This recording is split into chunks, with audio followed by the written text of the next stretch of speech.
Clutch Cargo and his pals Spinner and Paddlefoot in another exciting adventure, The Mystery of the North Woods. Clutch and Company returned from their last adventure to write another chapter in Clutch's adventure logbook. After completing it, a telegram arrived asking Clutch to please come to Whipple's camp and help solve the mystery in the North Woods. Clutch and Company wasted no time and were soon on their way. Frank Whipple and his wife, Amanda, have been friends of mine for many years, Spinner. They're fine people. I know you'll like them. I know we will. Eh, Paddlefoot? I don't know what the trouble is yet, but we'll find out soon. There's the landing strip right near the logging camp. And somebody's in that Jeep waiting for us. That's Frank, Spinner. I'd know him from any distance. Check safety belts. We're coming in.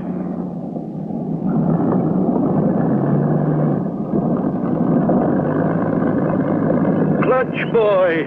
I knew you'd come. Always could count on you.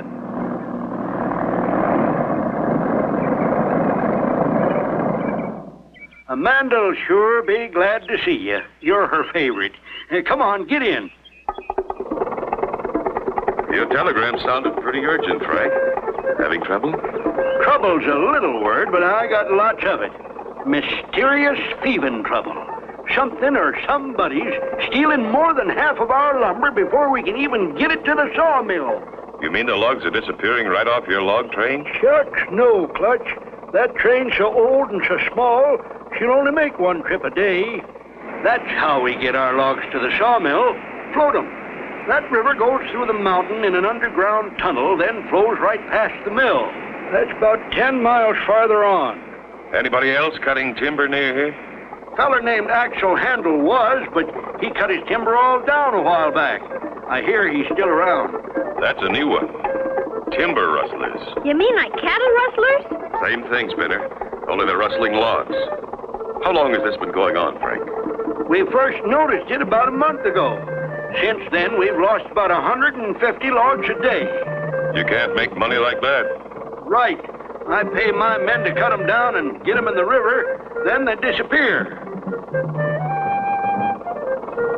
Look! There's a big tree falling now. Why did he yell timber?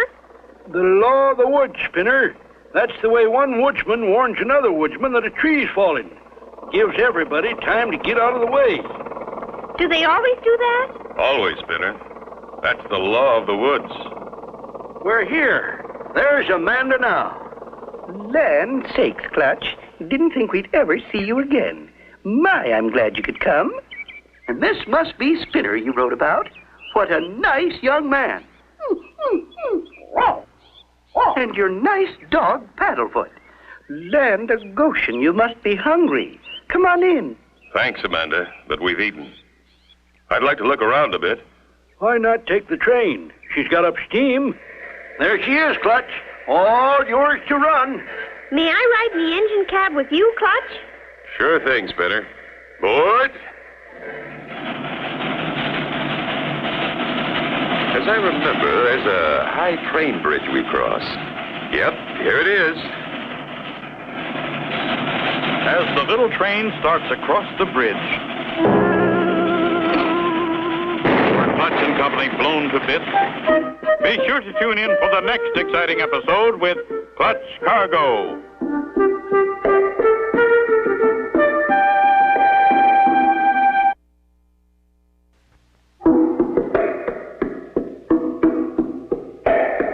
Clutch Cargo and his pals Spinner and Paddlefoot in another exciting adventure, The Mystery of the North Woods.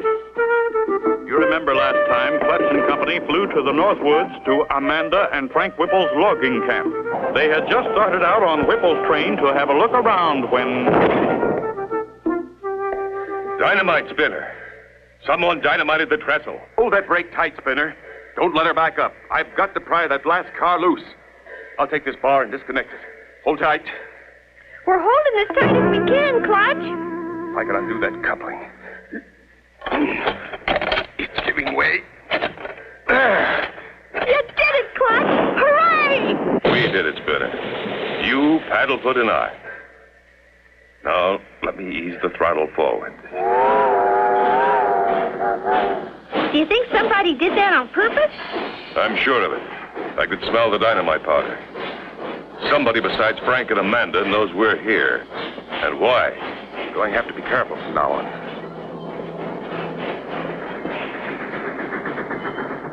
We're here, Clutch. Here's the mill. Right, Spinner. This machine works automatically. It runs itself. The log moves back and forth on that cradle. Then the saw cuts it into boards. Pardon me, sir. My name's Cargo. We just arrived on Whipple's train, but somebody dynamited the trestle. Now we can't get back to camp without climbing that mountain. And that'll take too long. Is there a phone here? Phone's out to order. So you think somebody dynamited the trestle, yeah? I never heard a thing. But say, why don't you use the cable car? It'll get you across the river. It's easy going from there. Well, thanks for your help, Mr. Handle, actual handle. Good luck. Thanks. Let's go, Spinner. Spinner! Whee! This is fun! Spinner! Jump! Spinner, you know how close you came that time? You both could have been cut in two. Golly! I'm glad you saw us in time. Spinner, don't ever play near an electric saw. They're always dangerous. Now we'll run the train back to the cable car landing and leave it there. Thanks again, Mr. Oh, he's gone. Clutch, do you think I could be the engineer? I think so. I'll show you what to do. That's the throttle. Pull it out and the train moves. You know where the brake is. And this is reverse. With Spinner, the engineer, at the throttle, the little puffer starts in reverse, and soon... Here's the cable car landing. This is going to be like one of those cable cars in the Alps, the mountains in Switzerland. You and Paddlefoot climb in. I'll get in and pull this lever. We stop it when we get to the other side. We're ready, Clutch. Toot, toot. Let's go.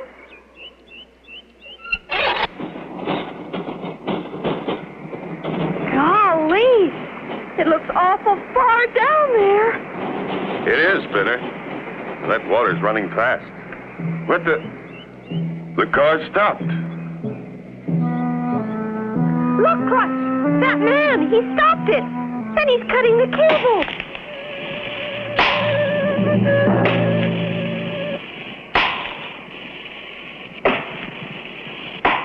Can Clutch and Company survive the 100-foot fall?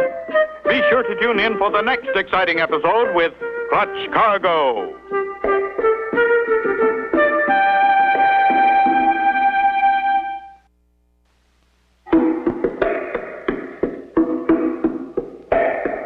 Clutch Cargo and his pals Spinner and Paddlefoot in another exciting adventure, The Mystery of the North Woods. You remember last time, Clutch and Company safely crossed the dynamited trestle and arrived at the sawmill, where they met Axel Handel. To return to camp, they had to use the cable car. As it neared the middle of the river...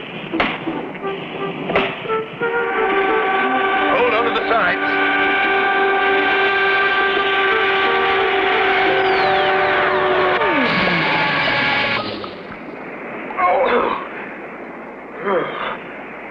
What a fall. Knocked the wind out of me. You okay, Spinner? Paddlefoot? Yes, we're okay. I'm glad this thing's got a bottom in it. And here's a board I can use for a paddle.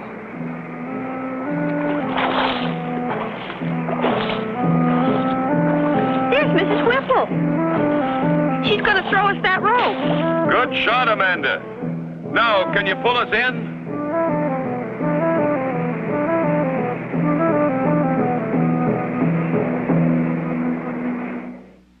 We're almost halfway across when Spinner saw this man cutting the cable. Land sakes, Clutch. That's terrible. I'm sure glad I was driving by. What did he look like? It happened so fast I didn't get a good look, but I'll bet Paddlefoot will know him.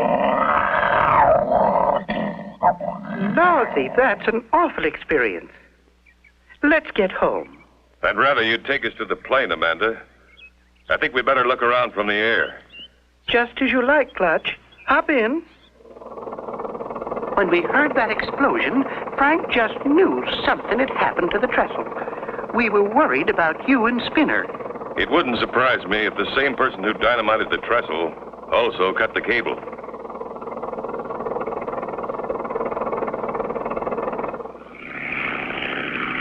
Look for anything unusual down there, Spinner. I'll watch this side.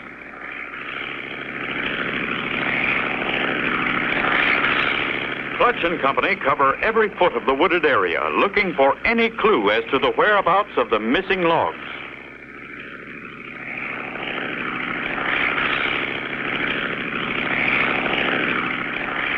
All those logs in the river look like little matchsticks. Look at them disappear in the tunnel. That's it, Spinner. That's what's been happening to the logs. Look how many logs float into the tunnel and how few come out. There's the answer. We're going down to have a closer look.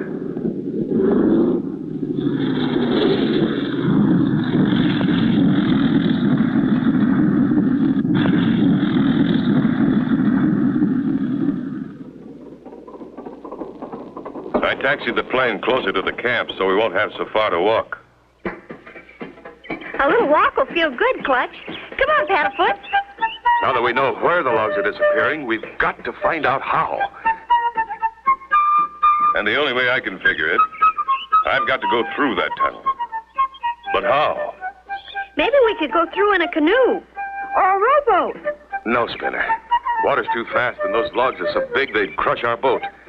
And besides, whoever's taking those logs would see us in a boat. We've got to do this without being seen. What's the matter, boy? Clutch! That tree! It's falling on us! Can Clutch and Company avoid being crushed? Be sure to tune in for the next exciting episode with Clutch Cargo.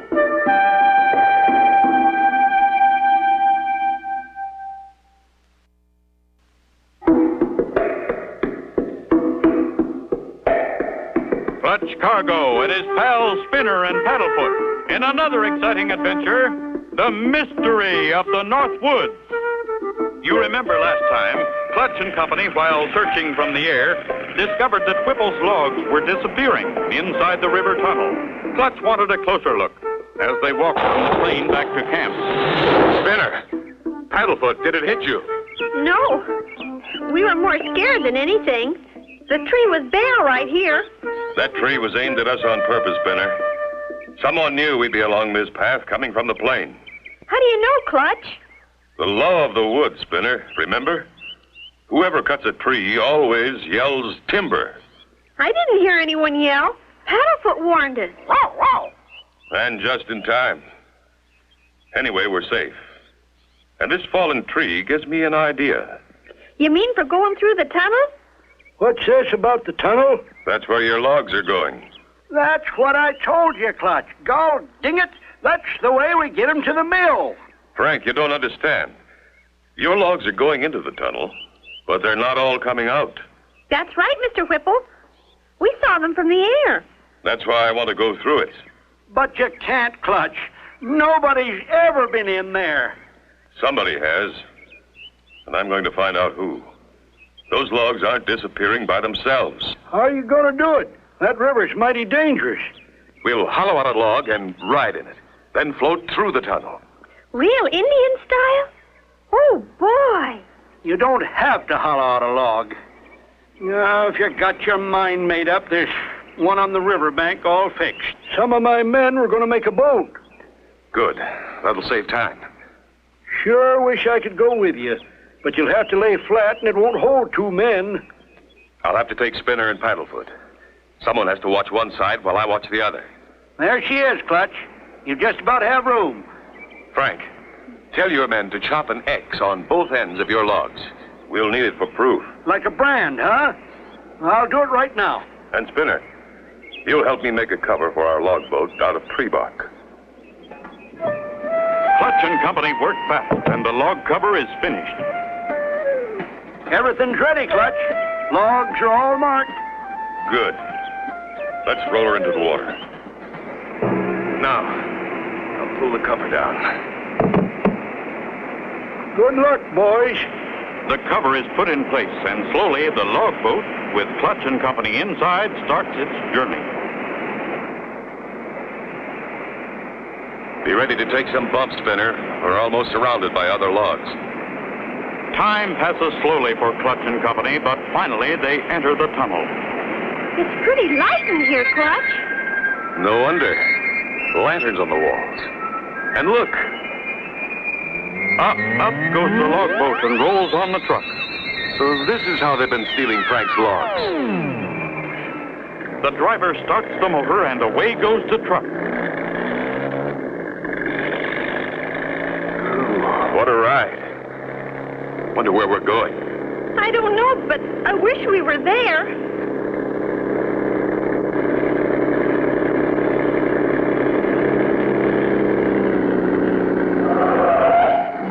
Your way, Spinner. The truck stopped. One by one, the logs are sawed. And what's this? Clutch's log boat is next. Will Clutch and Company be cut by the giant saw? Be sure to tune in for the next exciting episode with Clutch Cargo.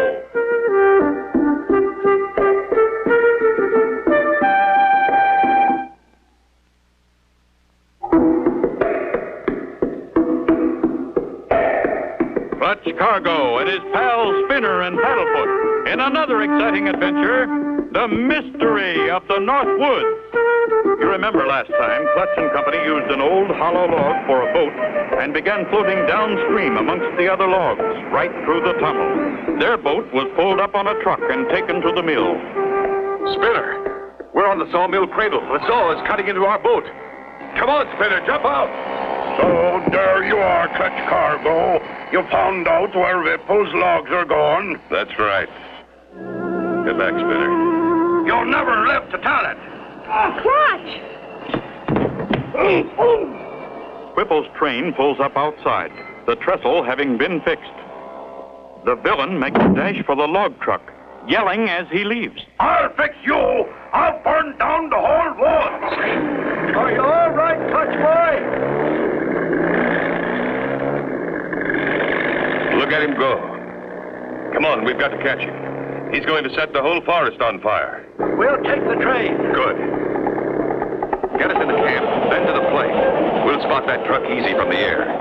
But, Clutch, if he starts a fire, how are we going to put it out? When we get to camp, we'll hook that water wagon on the Jeep and bring it to the plane, tie it underneath, and water bomb the fire. Frank, you and Amanda watch the plane.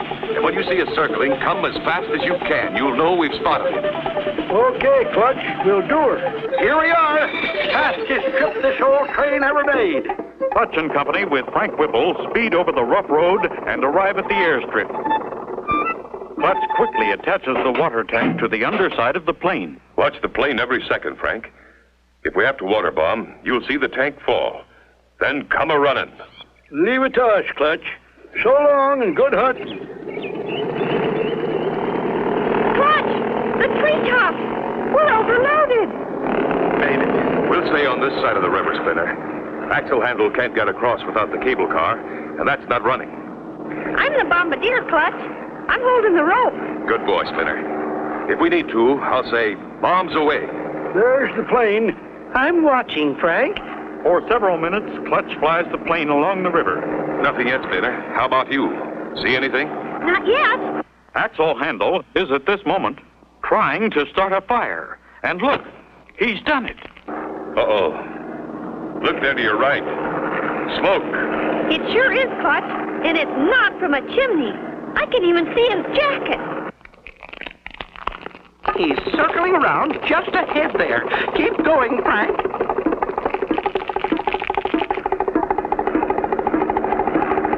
Steady, Spinner. We're almost on target. Get ready. Bombs away. The water bomb falls. Right on target. Perfect, Clutch. We did it. Now for a fast landing. Steal my timber, will you? You got more coming than just a bath. He's the timber rustler, all right. We just picked up this forest ranger on the road. He knows him. Right. We've been looking for Axel Handel for 2 years. He's wanted for timber rustling and a lot more. And we've solved the mystery of the North Woods. Now, Amanda, there's just one more thing we want. Land sakes, Clutch. What's that? We want to eat. And so ends the story of Clutch Cargo and his pals, Spinner and Paddlefoot, and the mystery of the North Woods. Be sure to tune in again next time for another exciting adventure with Clutch Cargo.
That dagger and scroll. I'll order your pilot to head back for Casablanca.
The Sultan is in conference with the sheiks and cannot be disturbed.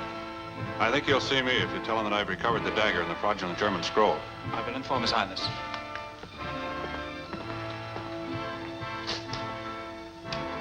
Your Highness. Yes, Miller, what is it?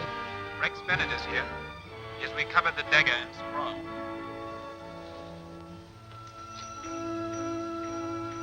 Send him in, please.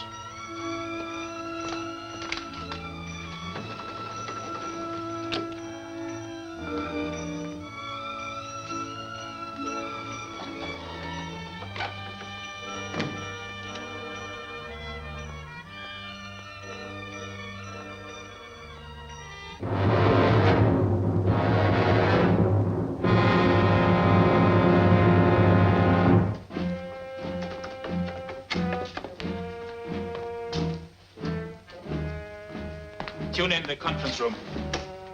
And I recovered the dagger and scroll from the riverboat captain who was taking them to Sedala. You have them with you? Yes, Your Highness. Here they are.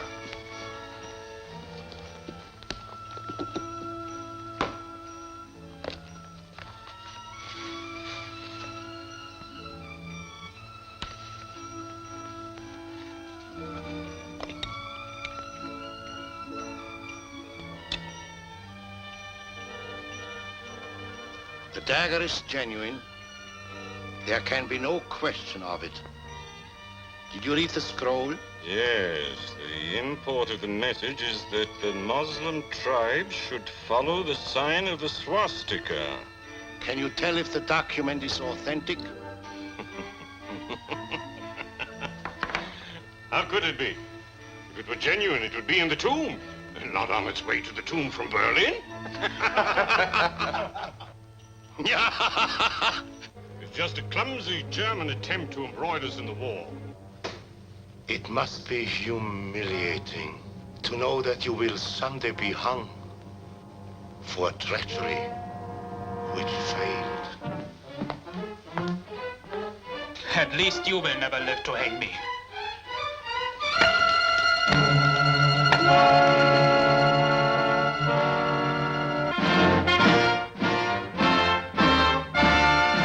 Our first job is to locate the Axis agents here in Casablanca. Their radio communication should help. We know they're in radio contact with Berlin. Pierre, can you arrange for listening posts to try to locate their stations? Certainly. Signal Corps will... pardon. French diplomatic headquarters. Just one moment, please. It's the Sultan.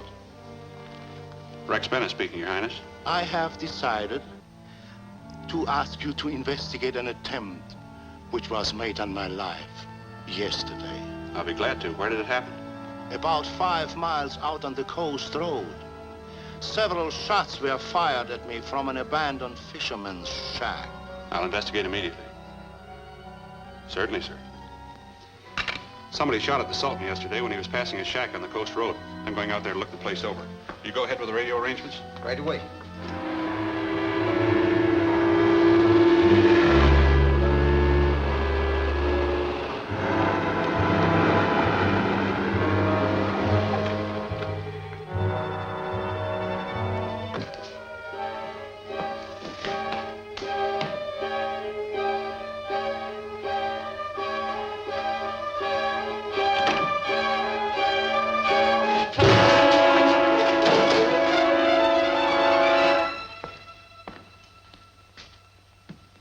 This time, the criminals remained at the scene of their crime, Mr. Bennett.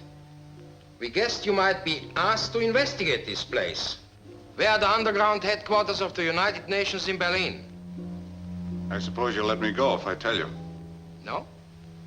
But some means of dying are more pleasant than others. Let me show you.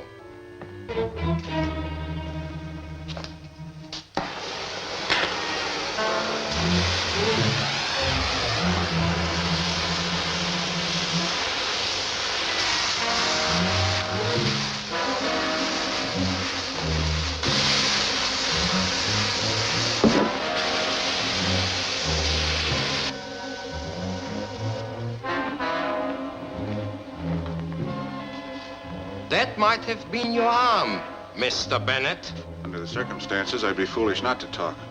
Remember, you will be held until the truth of what you say is verified by radio from Berlin. The address is 92 Lindenstrasse.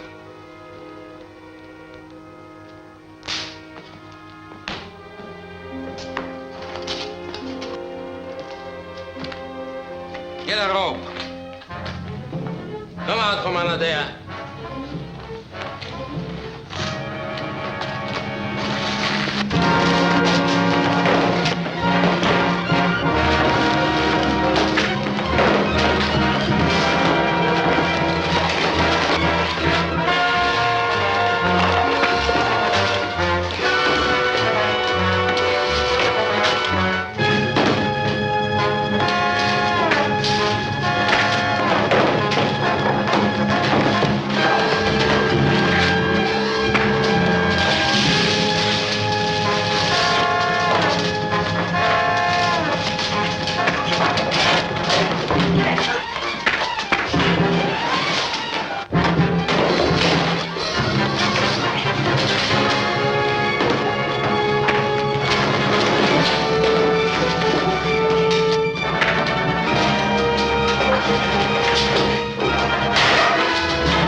21.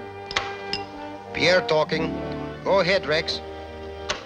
Have your listening post be on the alert for any message about 92 Lindenstrasse. I think the station we're looking for is about to send one.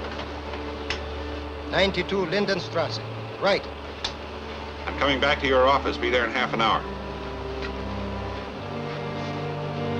It is 4 kilometers from here to the river. Just around the bend, you see?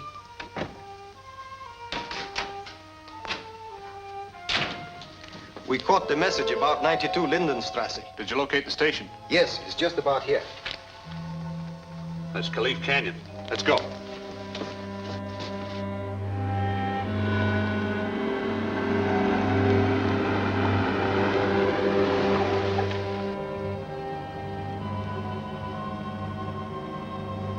It should be right here, but that's only a native camp. If there's a radio station around here, it's certainly well camouflaged. There's one way to find out. If there's a radio transmitter near here, it should give off a lot of static. We'll cruise around and we find the place where the static's loudest, and that should be it. Turn on the radio, Chandler.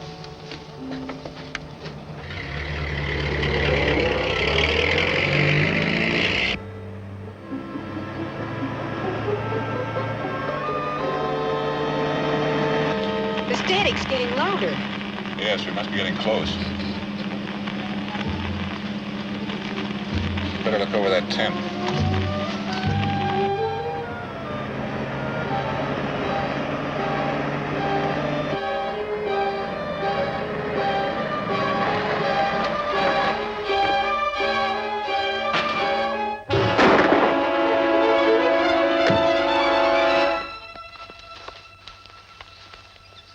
Keep him covered, Jenna.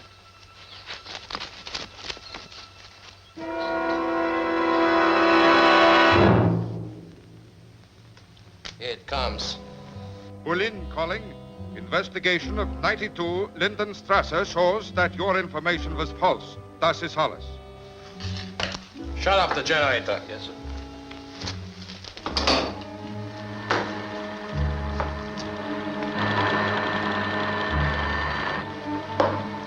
Bennett tricked me. If he ever falls into my hands again, he'll wish he was never born. You may wish the same thing, my friend. See if he's armed here.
Right 7.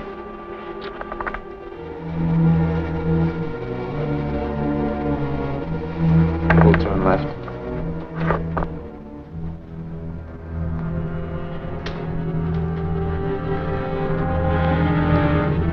This ought to do it.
Folks?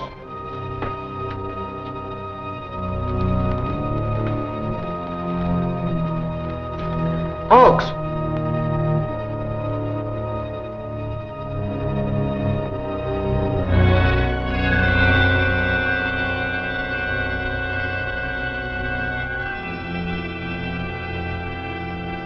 Police headquarters. Oh, yes, Dillon. I'll notify Dick Tracy at once.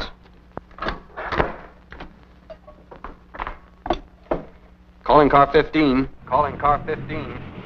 Car 15. Car 15, Patton speaking. Contact Dick Tracy at once. Have him go to the Flawless Fur Warehouse. Dillon reports some shenanigans. Busted fuse box in the garage. Then tell him to call an electrician, not Dick Tracy. Now, wait a minute, Pat. The night watchman's disappeared. It might be homicide. Oh, that's different. I'll tell Tracy right away. Roger. Pennies for a blind old man.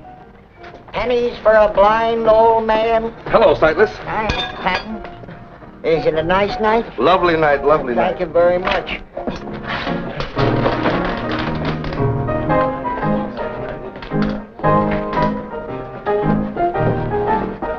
Hey, Jigger, come here.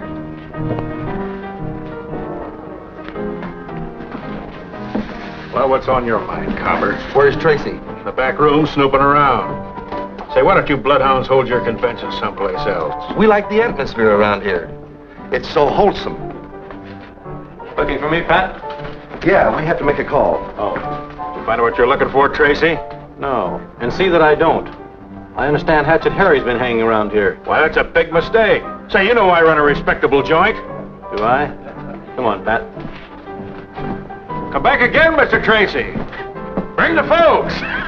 Pennies for a blind old man.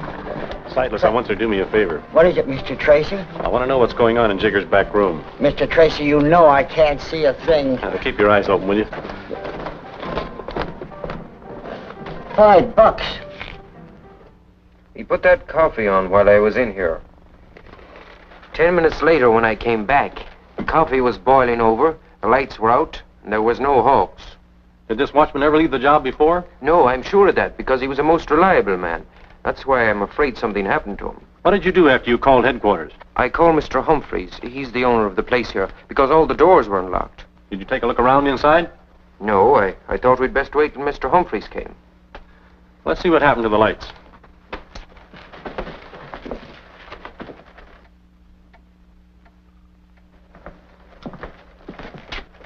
Those fuses were yanked out on purpose. See if you can dig some up, Pat, so we can have some light. Right.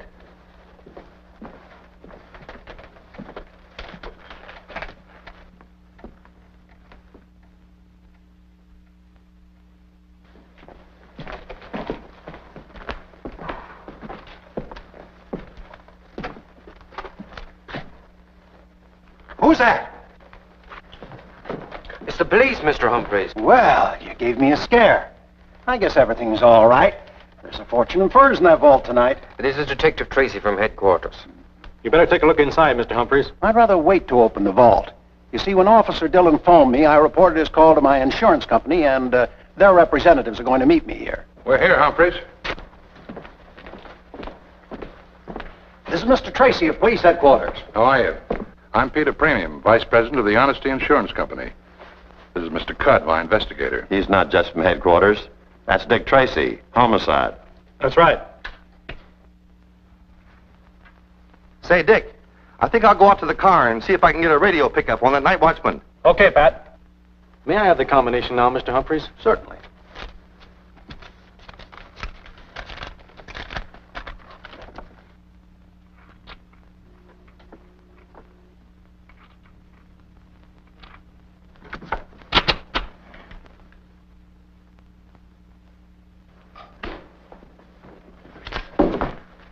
Well, it's cleaned out. Yeah, it's cleaned out, and the ink is hardly dry in your policy. Cudd, I want a thorough investigation of this. So do I. I've never had a robbery before. It's a strange coincidence that as soon as I switch insurance to the Honesty Company, I have one. Are you insinuating that I... Wait a minute. Move your foot. Looks like we got robbery and you got your homicide. Mr. Humphreys, may I have an inventory of your loss with a detailed description of each item? We can give you that. There's something wrong about the washroom being slugged or killed inside the vault. Something sour about the whole business. How many of your employees know the combination of the vault, Mr. Humphreys? None of them. Oh, Dick, I got a radio report. The night watchman's turned up. Where is he? They've got him down at the morgue. He's dead. I'd better go with him. I'll check with you later.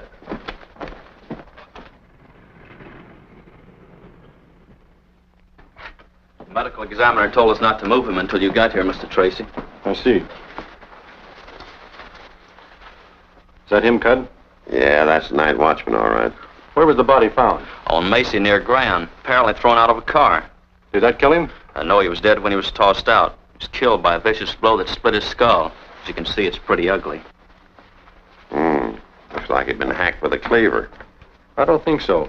A cleaver wouldn't tear the flesh like that. Well, it's a cinch it's not a bullet or a knife wound. Here's what he had on him.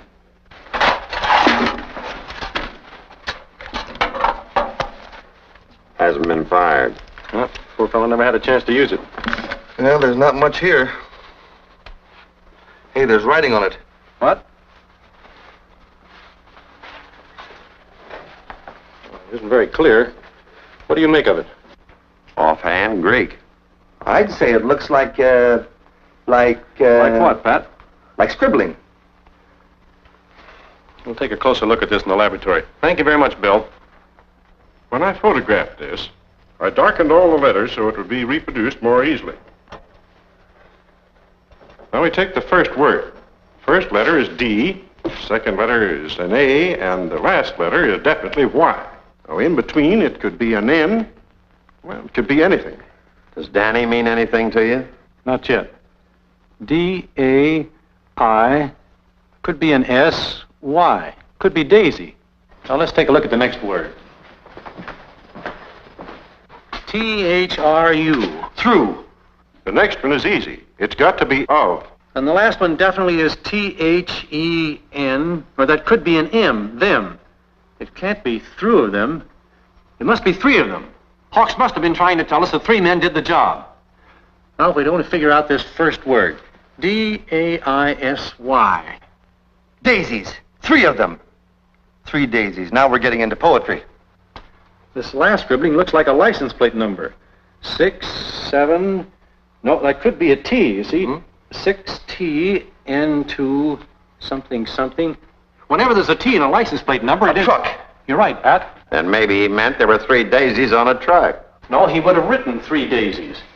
Daisy and 3 of them indicate 2 separate ideas.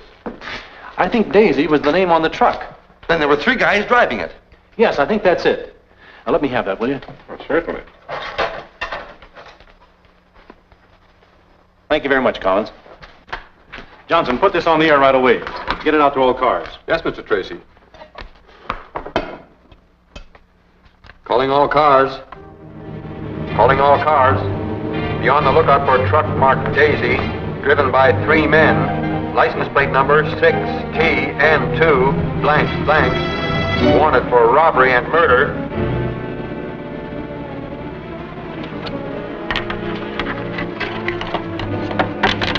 Go take care of that sign. Right.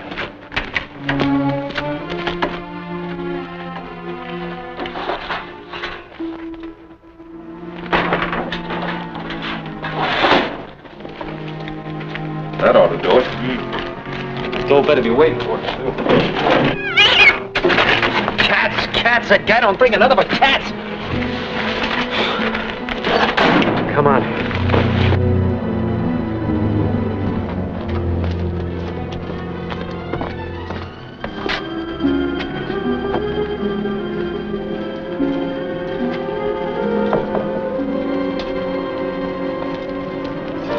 Pennies for the blind. Pennies for the blind. Bless you, bless you. Pennies for the blind. Pennies for the blind. Hey, you.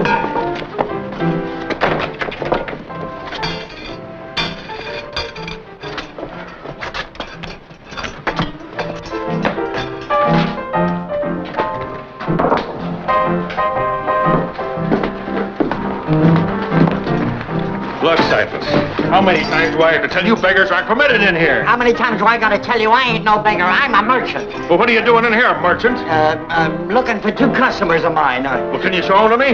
No, I... Well, then they're not here. Come on. Hey, wait a minute.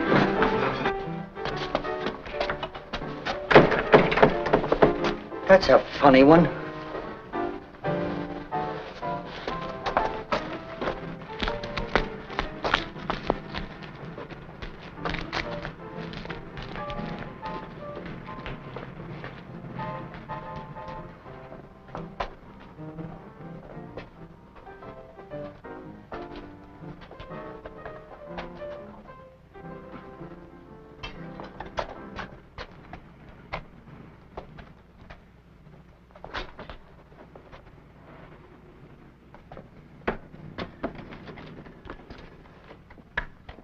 Waiting around gives me the jitters, too. I want my dough and I want it quick. I want to blow this town. It ain't ready yet. Would you stop playing with that cat so I can talk to you? Go ahead, talk. Cat don't mind. Oh, you're such a smart character, ain't you? You couldn't just hit that night watchman over the head, could you? You had to get fancy and tear him up. Now the whole homicide squad's on our tail. Can't the boss get rid of the stuff? Nobody'll touch it now. Hot furs are bad enough, but he's got to tie him up with a murder. We'll never get that dough now, never. All because of you and that itchy hangnail. You can't use your brains, can you? Instead of your brains, you gotta use that hunk of steel like some stupid animal. I know what's the matter with you. You're a killer, Claw. You're nothing but a crazy, stupid killer.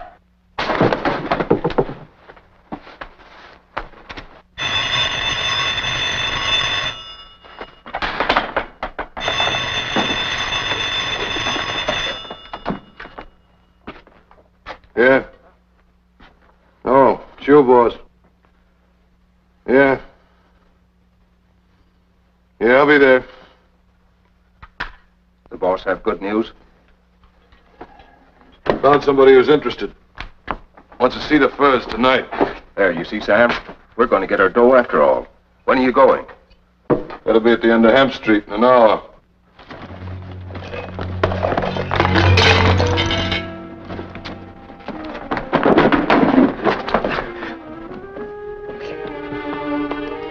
Someone in the alley. I was only going to... Leave it there.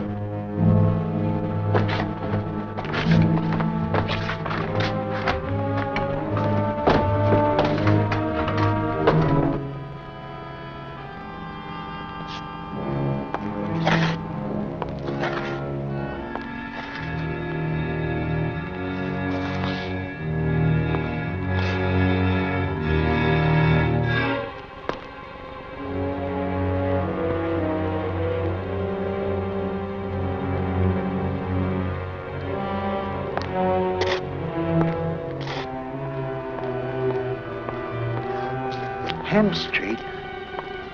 Hemp Street.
Please, mister.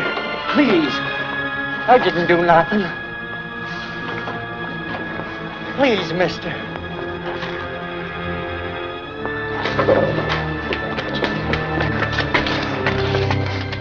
Let me in, somebody. Please let me in. Yeah, what's going on out here? You gotta let me in there, mister. No one's allowed in here. Beat it. But, mister, somebody's gonna kill me, I swear. He's right down there. Now, look, old man, you're drunk and I'm busy, so beat it with you. No. Come on, beat it. No, Get but out I tell you, he's there somewhere, mister. Please let me in. Please let me in, mister.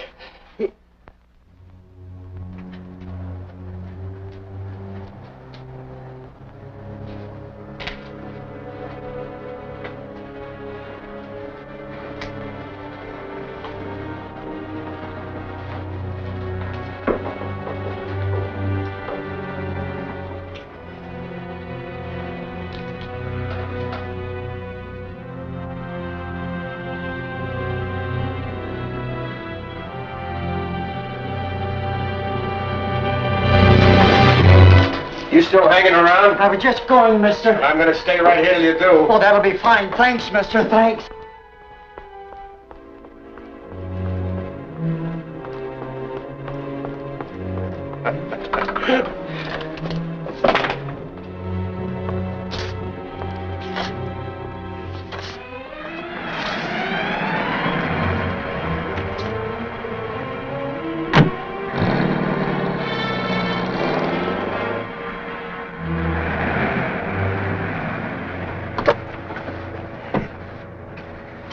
You stick around. I'll be right out. Okay. Softy now, the fair Ophelia. Nymph in thy orisons be all my sins remembered. No, Vitamin, not like that. No? My dear Tess, after 49 years in the theater, you're telling me? Oh, Dick probably forgot his key. You let him in, Vitamin, but don't tell him I'm here. Something tells me this is what you've been waiting for. Oh, well.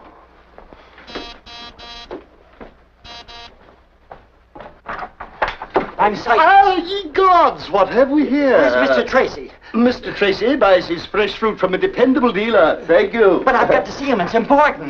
You shall not cross this threshold until you've been thoroughly disinfected. Take your pediculous presence elsewhere. But, mister, you don't understand. I've been through enough tonight. Well, you're not going through. Here. But look, mister, tell him it's about the furs. They're going to meet the fence at the end of Hen Street in half an hour.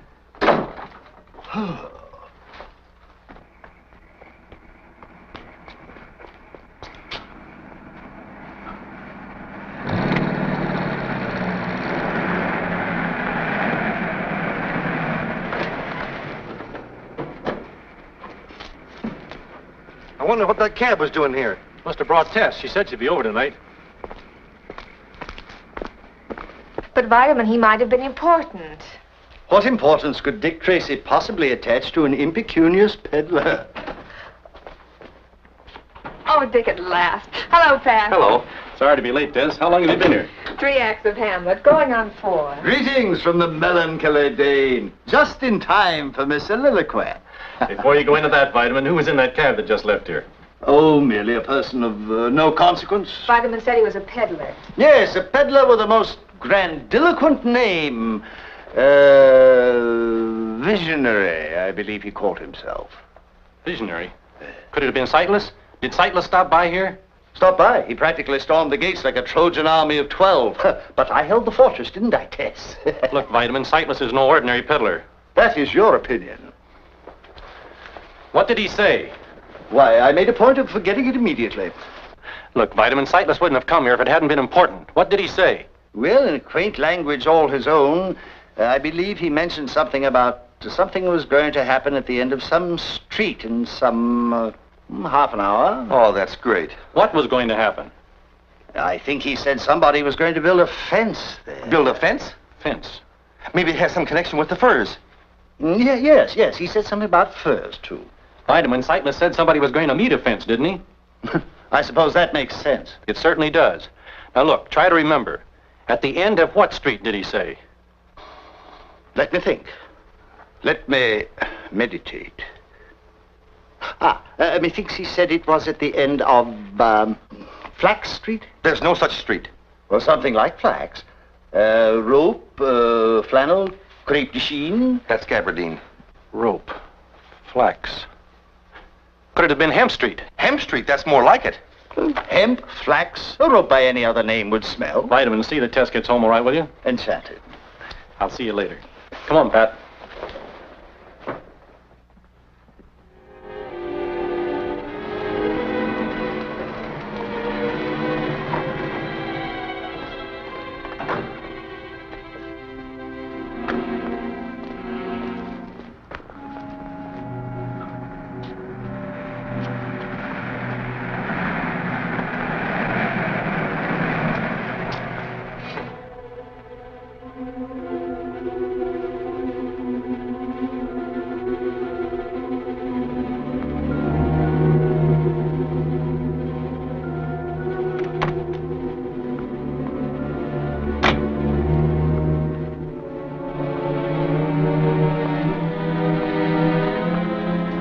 Shot Lily. So she's in the fencing business. Do we surprise her? No, not yet. What we're interested in is who's going to meet her.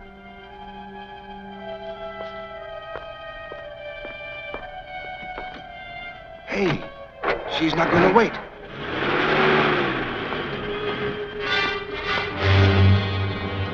Dick Tracy. You're not running out on your date on my account, are you? Do you think I make dates on street corners? I just stopped for a moment to light a cigarette. Is there a law against it? No, I guess there isn't. Then I'll be on my way if you don't mind. Could I give you a lift? No, thanks. I'll give you one. Pat, you can drive Lily's car. She's coming with me. Right. Come on. What are you trying to pull, Tracy? You can't treat me like a criminal. I'm a lady. A lady with a date. Who are you going to see, Lily? Nobody. I told you I had no date. Well, you have one now. Let's go.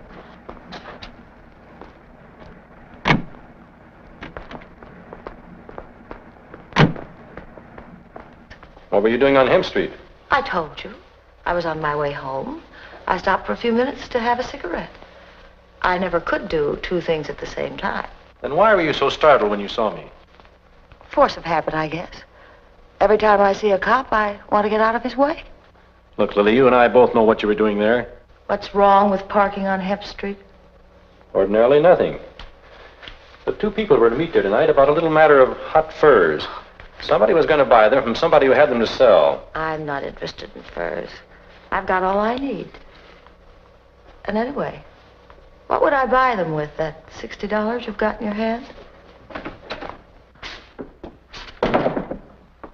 Lily, did you lose anything tonight? No. Well, then I'm a rich man. Look what I found. $20,000 stuffed under the front seat of her car. Is it yours, Lily? Certainly it's mine. I won it in a poker game tonight. Some game. You're barking up the wrong tree, Tracy. I'm no grifter. Poker, yes. The race is sure. Long shot Lily, that's me. Gambling's my dish, not fur robberies. Okay, Lily. But you'll have to tell me who lost the $20,000. And also who was in the game. I'll tell you that. Maybe, on a witness stand. We'll give Lily a chance on the witness stand. Book her on suspicion of murder. Murder? Oh, you're bluffing, Tracy. It's not a bluff, Lily. A watchman was killed during the robbery tonight.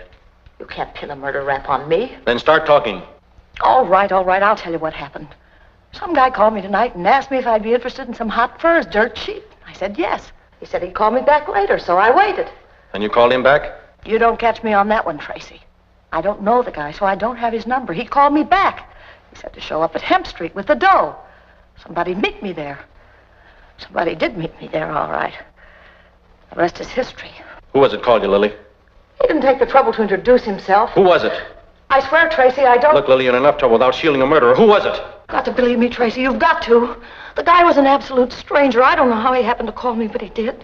I've got a reputation. I play long shots. Even you know that. I take big chances. People know it. It gets around. Lots of guys know about me, but I don't know about them. That guy could have been anybody. Anybody. Believe me, Tracy. I don't know who it was. I swear I don't. Turn this over to the property clerk. Hold her as a material witness. This way, please.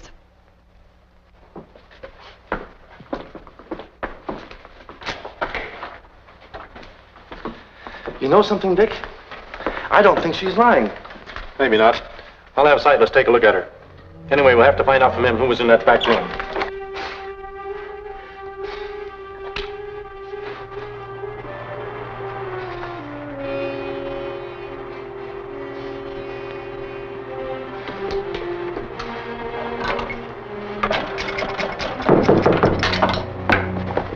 Who's there?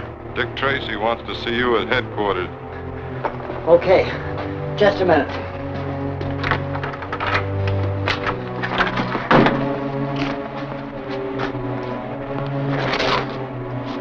You're not from Tracy? No. Just brought back something that belongs to you. Take them. They're yours. They're your trademark, Sightless. Thanks. I found them in the alley, back in the blinking No, skull. no, I wasn't there. You had to tell them, didn't you? No. You had to stole it. No, I didn't see him.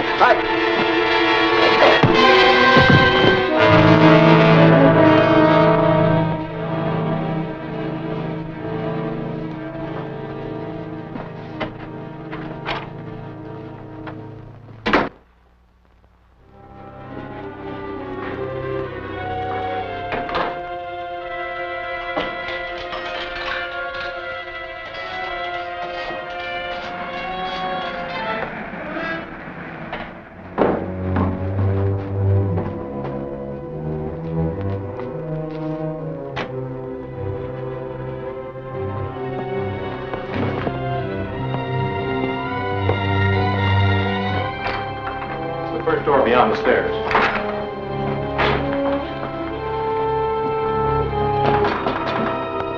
Sightless!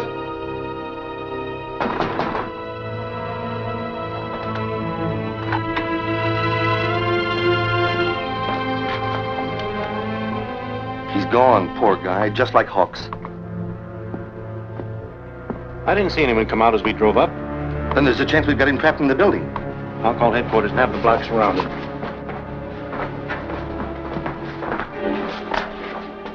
You suppose he was making a phone call when we drove up? Could be.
How do you like that? He slugged me. If you weren't my friend, I'd say you had it coming to you. Why didn't you wait until we had the block surrounded? You know, I was just wondering that myself. Anyway, I winged him, and I know now what he used to kill Hawks and Sightless. I was coming up the stairs. Tell me about it on the way down. He has no right hand. There's an iron hook attached to his forearm, and that's his weapon. I saw it, and I felt it. Maybe you're right. Come on, I want to show you something. Look at these scratches. They're brand new, aren't they? Say, he uses that hook for everything, doesn't he? Must have been an important call, or he would never have stopped to use this phone. You're right. As a reward for your good work tonight, I'm going to give you a nice, safe job, finding out who he was calling. You mean me? That's right. I'll explain at headquarters. I'll tell you what these scratches give us, Pat. What's the first thing you do when you dial a telephone number? Why, I look for a nickel. Oh, no. Oh, I dial the exchange. That's right. You dial the first two letters of the exchange. Now, these scratches appear only in the first two holes. I get it, Dick. The exchange the killer was dialing has got to be here. Correct. In checking a list of exchanges, you'll find there's only one exchange with a combination of these letters. BA for Banning. But what about these other two scratches? That's even simpler. Since they appear in the first hole, the killer could only have been dialing the number 1 twice. Then we know the number the killer started to dial is Banning 11 something something.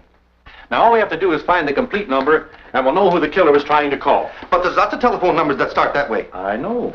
Dozens, maybe. Sure. Maybe even as many as 100. Mm-hmm. And that's why I'm giving you the job, Pat, of finding the exact number. You mean you want me to call every number starting with BA11? Now, look, Dick. Get to your desk, Pat, and start in. But, Dick, who do I say is calling and who am I supposed to be? A guy's got to know those things. I can't just walk into something blind. Find anything, Donovan? I think this is it, Mr. Tracy. Yeah, that looks like the Byrd, all right. Mm-hmm. According to this, he hasn't been around since bootleg days. Used to be a hijacker. Coast Guard cutter rammed him. Lost his right hand and crippled his right leg. Yep, that's him. Did a stretch in the pen. Only been out about 6 months. Calls himself a lot of things. But his most popular name is the Claw. Well, Pat, I guess that's the answer to your question. Yep. Shall we send out a pickup on him? No, not yet anyway. The Claw isn't in this alone. Furs aren't in his line. He wouldn't know how to dispose of them. Any idea who the higher-up is? I'm depending on Pat to tell me that. You mean you want me to imitate this guy? Use your deepest baritone, Miss Patton. Here's your telephone. Now, I guess you're all set. This is the Claw speaking. No. This is Pat. This is the Claw speaking. See that he keeps that pitch, Donovan. Right. Now, let me know the minute you get results. Yes, Dick. I mean, Gotcha, boss.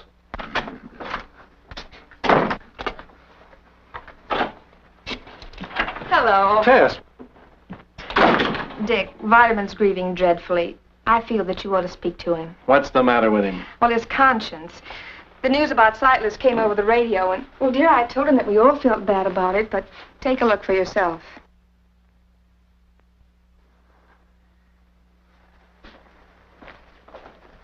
Snap out of it, Vitamin. It's true you did send Sightless away from the house, but you don't... If I hadn't, he'd still be alive. The solution to your entire dilemma was on the lips of that peddler, and I silenced them forever. Now I needs must atone for my crime. But, Vitamin, there's nothing you can do now. Nothing? There's nothing so difficult to do as nothing. What is it, Dick? Vitamin, there is something you can do, but I don't know whether you... But me no buts, sir. Put me to the test. hello? This is the Claw speaking. I quit, wise guy. What did they say this time? This is the Claw, eh? Then go scratch yourself. Insults. That's all I get. A man in my position. I'm sorry, Pat. You're in my custody. Orders from the chief. He just called. Where was he calling from? Home in bed? No, he's on his way to Humphreys. What do I care where he was on his way to? Well, that's so as you'll know where to report to him after you've located his man. Then ask him where he'll be a year from Thursday. Let's see, where was I?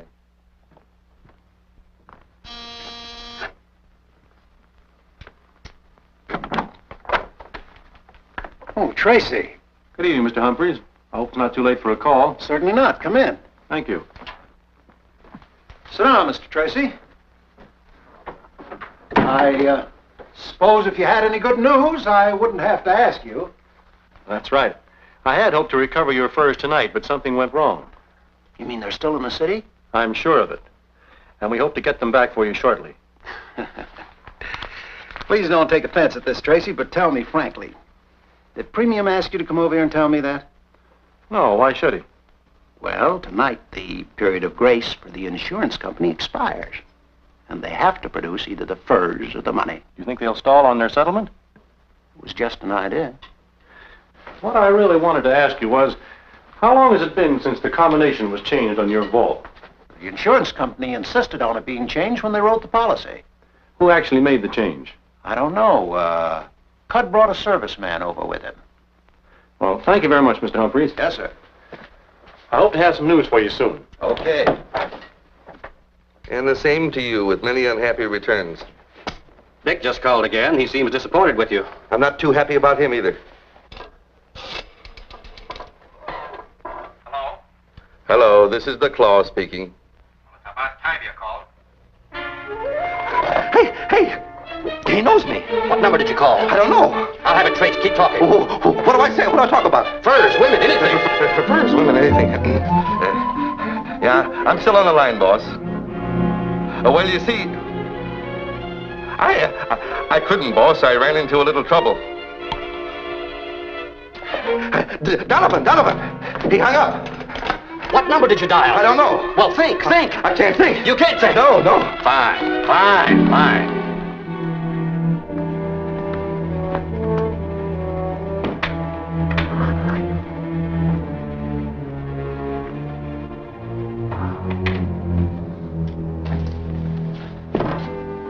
Oh, hello, Tracy. Hello, Cud. Who is it? I'm Tracy, remember me? I found your corridor door open, so I walked right in. Keeping rather unusual business hours, aren't you? You find out anything? Did you know that somebody changed the combination on Humphrey's vault shortly before the robbery? Mm-hmm. One of the conditions under which we wrote the policy. It's not unusual. Should be done periodically anyway. Do you know the new combination? I do. I went with the serviceman that did the job. Do you know it too, Mr. Premium? Yes, as a matter of fact, I do. Say, what are you driving at, Tracy? Are you suggesting that Cud and I are in on this robbery? I'm not suggesting anything yet.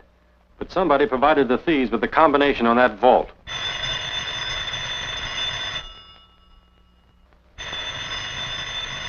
Shall I take it? No, I'll answer it. Hello? Yes? Oh, I can't go into that tonight. Have him call me back tomorrow. Was that the Claw? Who's the Claw? He's a two-time killer, and he's got Humphrey's furs. He tried to sell them to a fence, but something went wrong. Well, if you know who he is, why don't you arrest him? I don't know where he is. But as he failed in contacting the fence, I thought he might call you tonight and offer to sell the furs back at a big cut under their real value. Well, we did have such an idea, but we didn't know who had them. Tonight's our deadline. And if we don't get the furs back, we'll have to settle with Humphreys. An experienced fur thief would know that. The Claw has no experience with furs. But the man behind him has.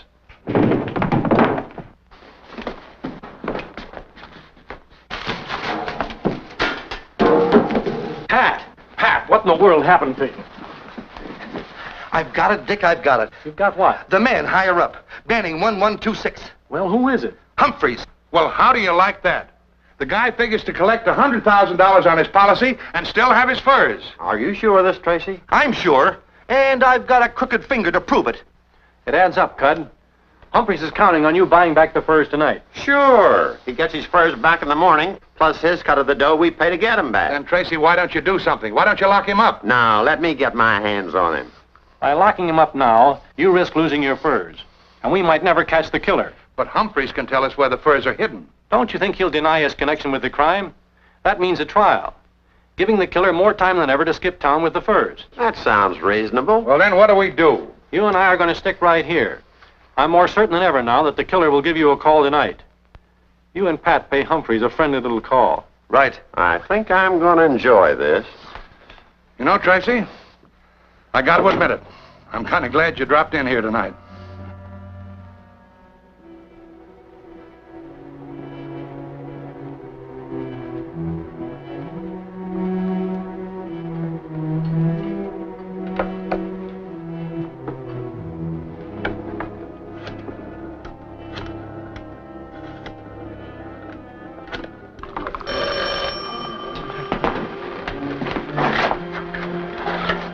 Hello?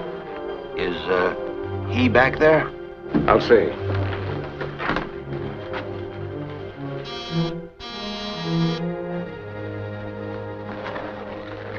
No, he ain't in. That's funny. You were supposed to make a very important call for me tonight.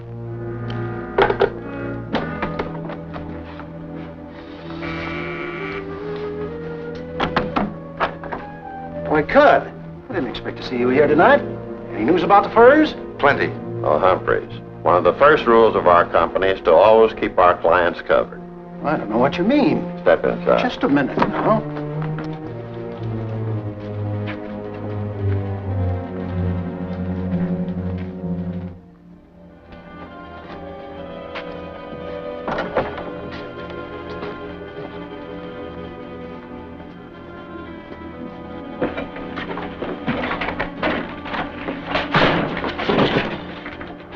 Out here. Come on, he's got to be here somewhere.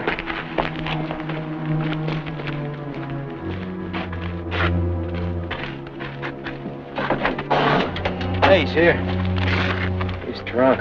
Let me see. He's not drunk, he's been hurt. Well, looks like he added another tattoo mark to his collection. Is he dead? Just about. Hey, it looked to me like he had time to call the insurance company. Maybe we ought to help him. I've had some experience sniping out bullets. Well, why waste the time? Look, we're the perfect setup here. There'll be twice as much dough in it for us if we call the insurance company. Just you and me. Yeah, but what's going to happen when he finds out we double-crossed him? Yeah, by that time we'll be seeing the world. Come on.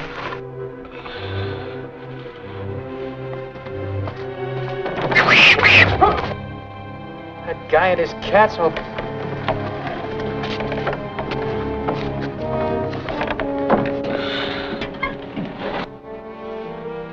Maybe your hunch was wrong, Tracy.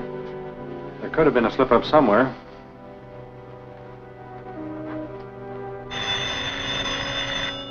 Hello?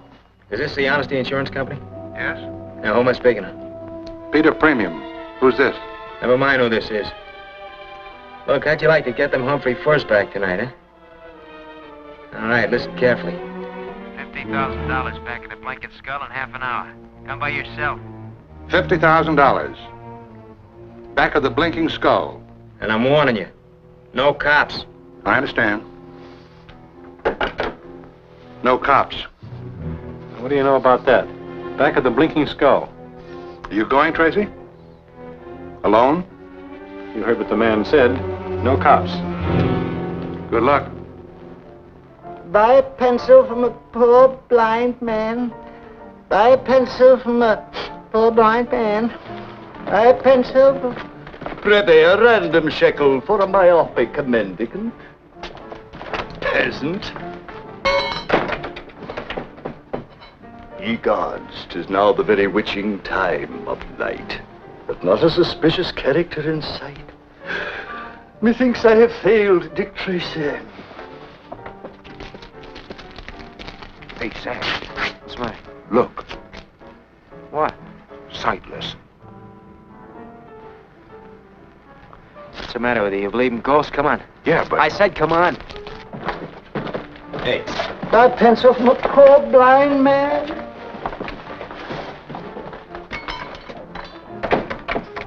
Expecting someone to show in about 15 minutes. Let him in. And no one else. Okay, Sam.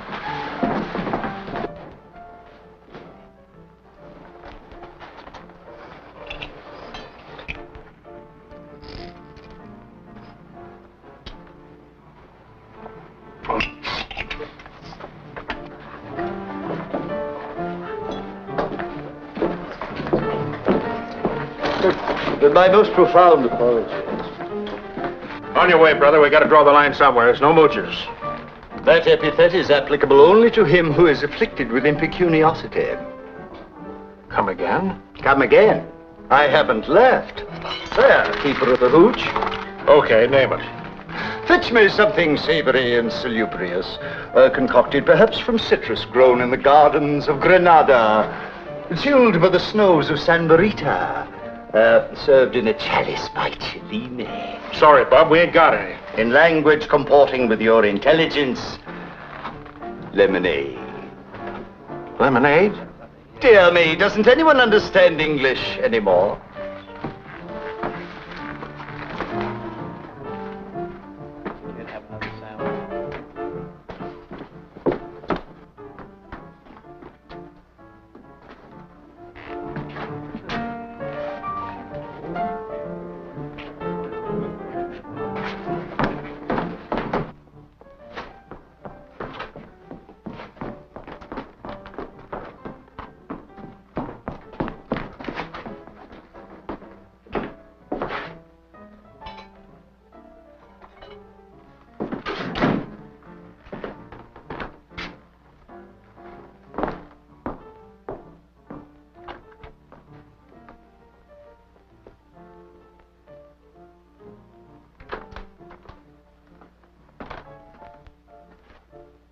Come on, smile, kid, smile.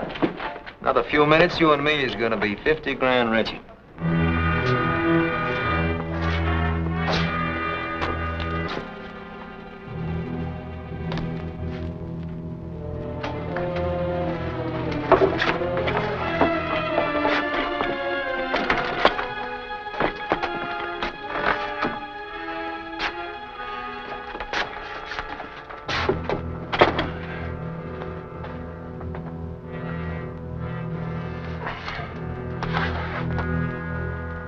Somebody winged you, huh?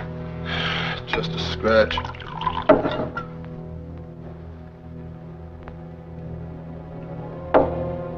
Had me out cold for a while, though. I think you'll let Jiggy take a look at that. He's pretty good with them things. I'll be all right. I think you ought to take him to see Jiggy. Okay. I gotta stick around. You can't go around like that. I've done it before. I think Sam is right. You ought to have that looked after. You guys sound like you're trying to get rid of me. Oh, no, you're wrong. Sure act like maybe a black cat ran across your path.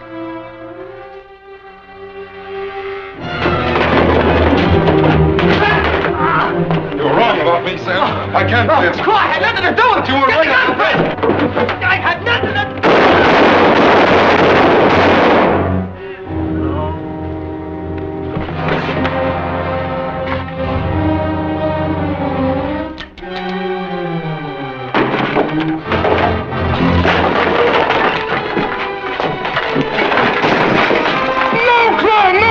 I didn't want to hurt you.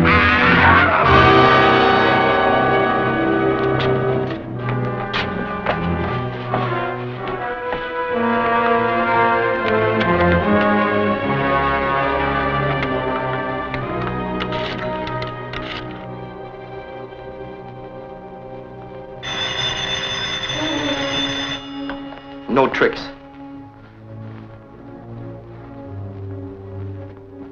Yes? Boss, this is the Claw. I just wanted to tell you, somebody from the insurance company's on his way down. I'll take him to the junkyard on Primrose Street. We'll have our dough in a few minutes. And, boss, we'll only have to split it 2 ways. Fine, Claw. Fine. What's the matter? Anything wrong? No. Everything's swell, Claw. Everything's swell. It's a frame-up! Wait for this.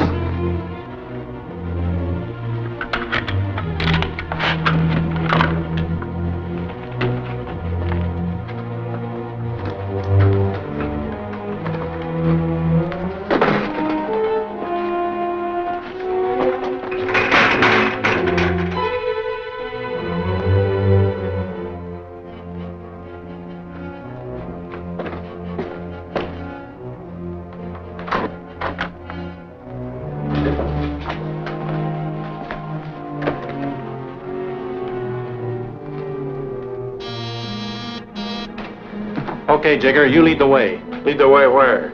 Hey, you cops can't shove me around. I run a respectable joint. We'll talk that over in the back room. Get going.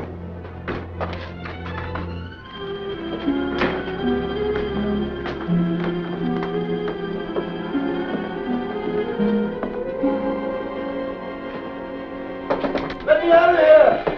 Let me out of here! Oh, Dick Tracy. I'll be right with you, Vitamin.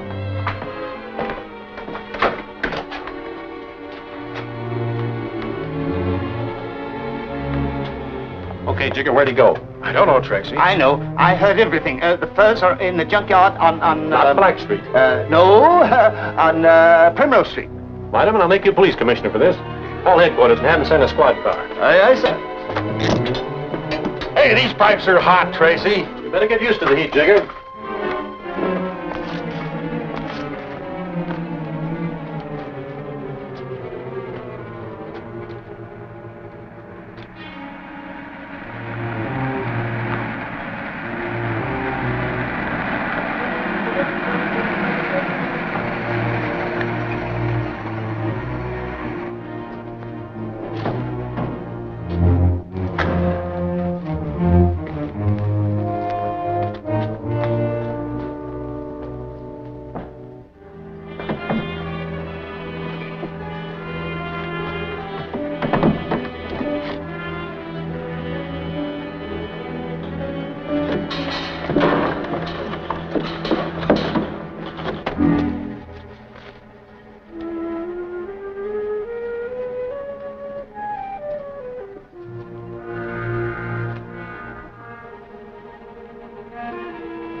I know you're there.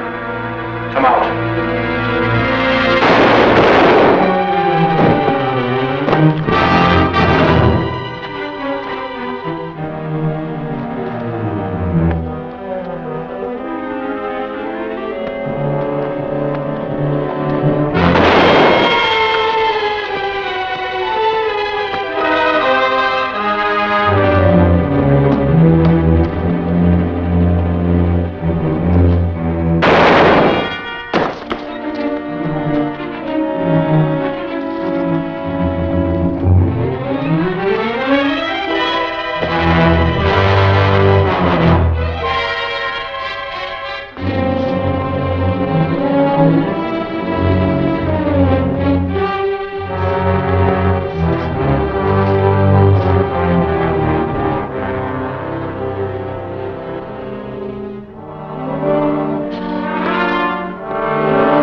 I couldn't get that police commissioner's job for you, Vitamin. No? That's filled for a while. Ooh. This is to show our appreciation. Haven't you anything to say, Vitamin? For the first time in my life, I'm speechless. You know, I think we should give you a badge more often. Oh, fortunately, I happen to have a little speech of acceptance with me.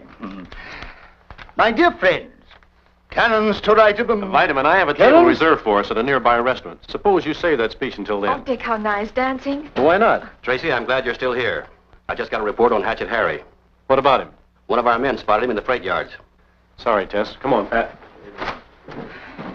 Well, Vitamin, you won't mind taking Tess to dinner for me, will you? Don't you need me? I think we can manage. Sometimes I wish I'd been born a super criminal. Why, my dear? Because then I might get to see something of Mr. Dick Tracy. Oh.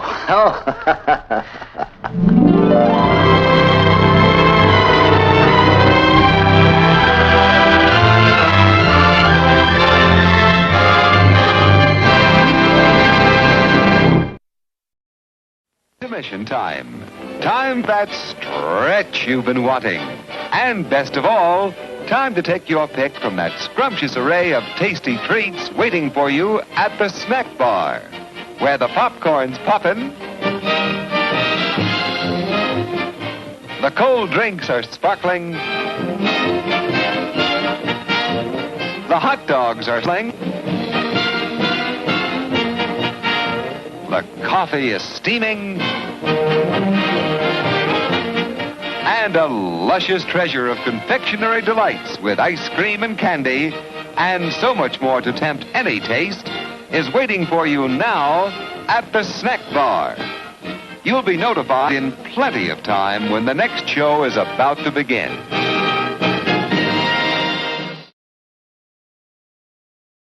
The insurmountable quest of scientists has been to answer the unanswerable, to question the unknowable, and delve into the black regions of darkness which surround the mysteries that make up the small world within man's limited perception. Is the world real? The thought essentially a true reflection or merely an illusion brought about by a mind separate from the ultimate reality? Thus is the question of man. In the year of discovery, 1881, when science had found the first leaves in the great volumes that were to follow, Dr. John Malthus, my father's father, had not only sired a son, but had undertaken of himself the fleeting dream of medical men from his day and before down to my own. That of producing everlasting life in a dark house and laboratory that would one day be inherited by me. Dr. Malthus pondered through the long hours of night over beakers containing the fluid of life. Life that to him indicated one thought alone, that it should be continuous and never-ending.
Take a lot of abuse to whittle that down very much. My friend, you'll never know the amount of abuse undertaken to get it there in the first place. He's right, Inspector. That's some kaposis you've got there. It's a good thing it wasn't you instead of Dr. Malthus up on the gallows. I doubt if they'd have found a rope large enough to carry out the job. Your humor overwhelms me, Mr. Sims. I hope you can put it to use in your own behalf. The next time your wife requests one of my sergeants deliver you from the floor of one of your favorite taverns. But your sergeant and I see eye to eye, Inspector. Don't forget, policemen can't have too many friends. I won't forget. Now that it's over, have you any regrets? I mean, in the way you handled the case. I never have any regrets when justice is served. Justice is part of my job, even if it gets distasteful ever so often. Well, it was short and sweet. The slate looks clean. However, I think the doctor was responsible for a lot more crimes than many of you officials gave him credit for. But you can only hang a man once. In his case, the penalty happened to be too light. Tell us, Mr. Detective, what you might have uncovered that the inspector here didn't. Well, take my sister-in-law, for instance. Those gifts she was receiving in the post, smelling water and silk things. She swore she didn't know who was sending them, and I believe her. So? Well, just what would you make of it? Did you encourage her to keep these things? Certainly not. They're the type of articles you'd find in a brothel. How exactly would you identify your sister-in-law in relation to women? That is, women connected with a brothel. I wouldn't identify her at all in that respect. But you automatically identify Dr. Malthus with the whole business. On what grounds? I know what you're thinking. It's a bit of the temptress in every woman, and I suppose you're right. But, well, it takes a certain caliber of man to bring it out. And there's only one, correction, there was only one of that kind around here. I take it you hold Malthus responsible for about every crime we've had lately. Well, what about those incidences that happened in Homely a couple of years ago involving 3 different women? Now, they never did come up with anything in the way of evidence, did they? Mr. Sims, the homely crimes were written off long ago as due to a physical cause and nothing more. They never should have been referred to as crimes at all. Ah, but the deaths were attributed to something other than natural causes, weren't they? I'll bet they didn't even bother to find if they had any blood left in them. Of course, it's a bit late for that now. It's a bit late to pin it on the doctor, too. Well, as I said, you can only hang him once. Sounds like you'd like to have a hanging once a week. You know, Inspector, I've somehow had the feeling that you sympathized with Malthus. I still feel that way. Don't confuse sympathy, Mr. Sims, with fear. That's right, I said fear. The insecurity of those who come in contact with something they cannot rationally understand. I imagine the scars go deep for those on the inside of it. It's always difficult to keep a proper perspective when dealing with a basic criminal mind. However, there is little difference in the prosecution of one who seeks to destroy, whether it be physically or in a more subtle manner. Are you referring to a state of mind or the realm beyond our comprehension? In my opinion, the two are inseparable. Only that the degree of comprehending the so-called mysteries of life varies in each individual. Surely you don't believe a man can possess supernatural powers? Well, let's say that one could have a superior understanding of what is. He therefore is capable of exercising many things. You know, something that never came out in the papers and got my curiosity aroused was the length of time. That is, how long was he actually involved with these experiments? Why, I know of 3 or 4 people who were going to his office right up to the time of his arrest. We don't know when he actually started. A lot of us would like to. It's a pity, I'd say, that a man like Dr. Malthus got into such deep water in the first place. He was a good doctor. Seemed dedicated, too. Many's the time that he came at midnight and even later when Ginny was ailing. Well, maybe she didn't have the type of blood he was looking for.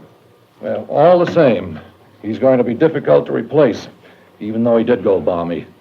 Well, it's a good question to be raised about the extent of his condition. You think he wasn't insane? Well, he refused to be examined by all the court physicians. Perhaps that's an explanation in itself, Well, you don't imagine he wanted to be hanged. Now, no man would ask for that, crazy or not. He made no effort whatsoever to do anything about his guilt. Could be his conscience. Oh, that's one thing we established quite firmly. Dr. Malthus didn't feel himself guilty at all. He believed himself absolutely justified in everything he carried out. And you still question the fact whether he was balmy or not. Oh, Inspector, I'm surprised. Well, to be honest, I'm a little surprised myself. So it seems were many others, those that involved themselves to the extent of seeing really inside the case. There was much to be observed once you got beneath the surface. How old do you think Dr. Malthus was? Oh, I don't know. 30, 33 maybe? We uncovered the fact that it was 27 years ago that he graduated from medical school. Now, that means he'd been practicing here for at least 12. Matter of fact, I was still a sergeant when he first lanced a carbuncle on my neck. You know, my wife Jenny used to say, the doctor always looks so young. You're turning into an old man, but the doctor looks so young. She wasn't the only one to notice. And you honestly believe that these experiments with bloodlines gave him some sort of a fountain of youth? Well, I don't know what's possible and what isn't. A policeman looks for facts and lets the experts do the analyzing. In the case of Dr. Malthus, the facts, unfortunately, are still in that laboratory somewhere. The reports and his notes and such haven't been seen by any of us. His family absolutely refuses to let anybody in the house, and we have no legal right to search it. I'd say a lot of those doctors would like to take a look. You can bet on it. They all agree on one thing. Malthus was a most unusual man. He had secrets that perhaps none of us could believe possible. Whether or not there was any good in them is a question for the scientists, and it would take the best of them. As far as I'm concerned, it's a question that even the best of them probably will never be able to answer.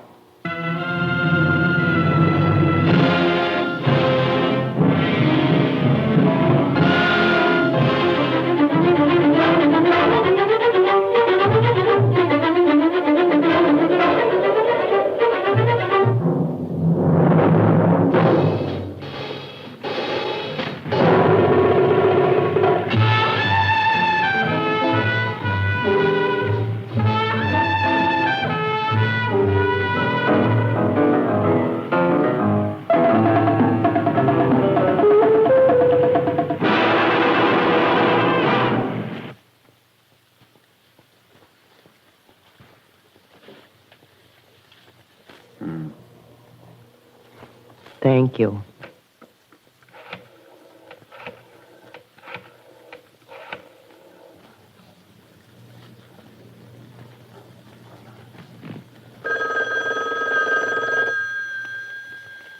Oh, I'll get it. Hello, Beth? This is Janie at the office.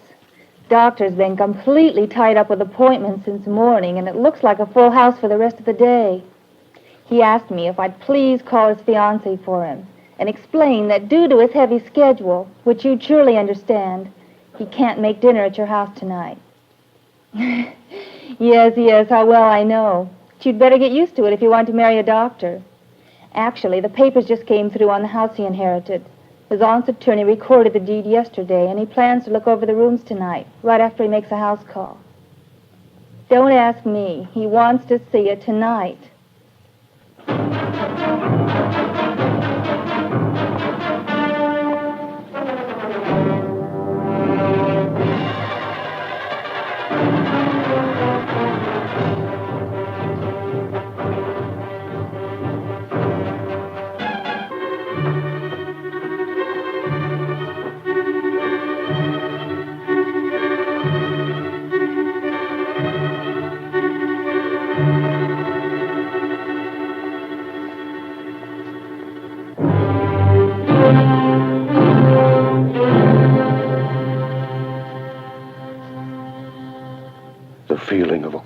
Deathless wave of something unnatural seemed to reach out from the very beginning.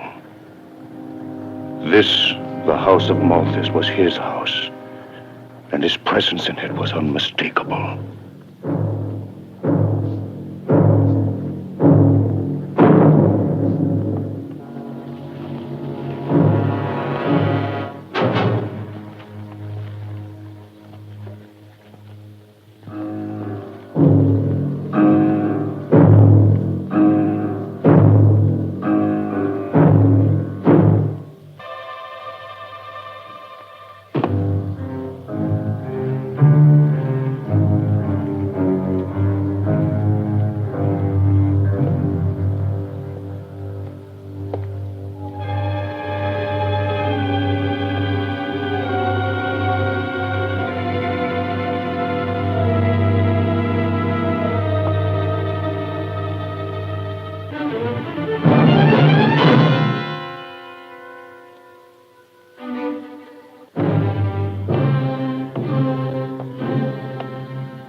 possible?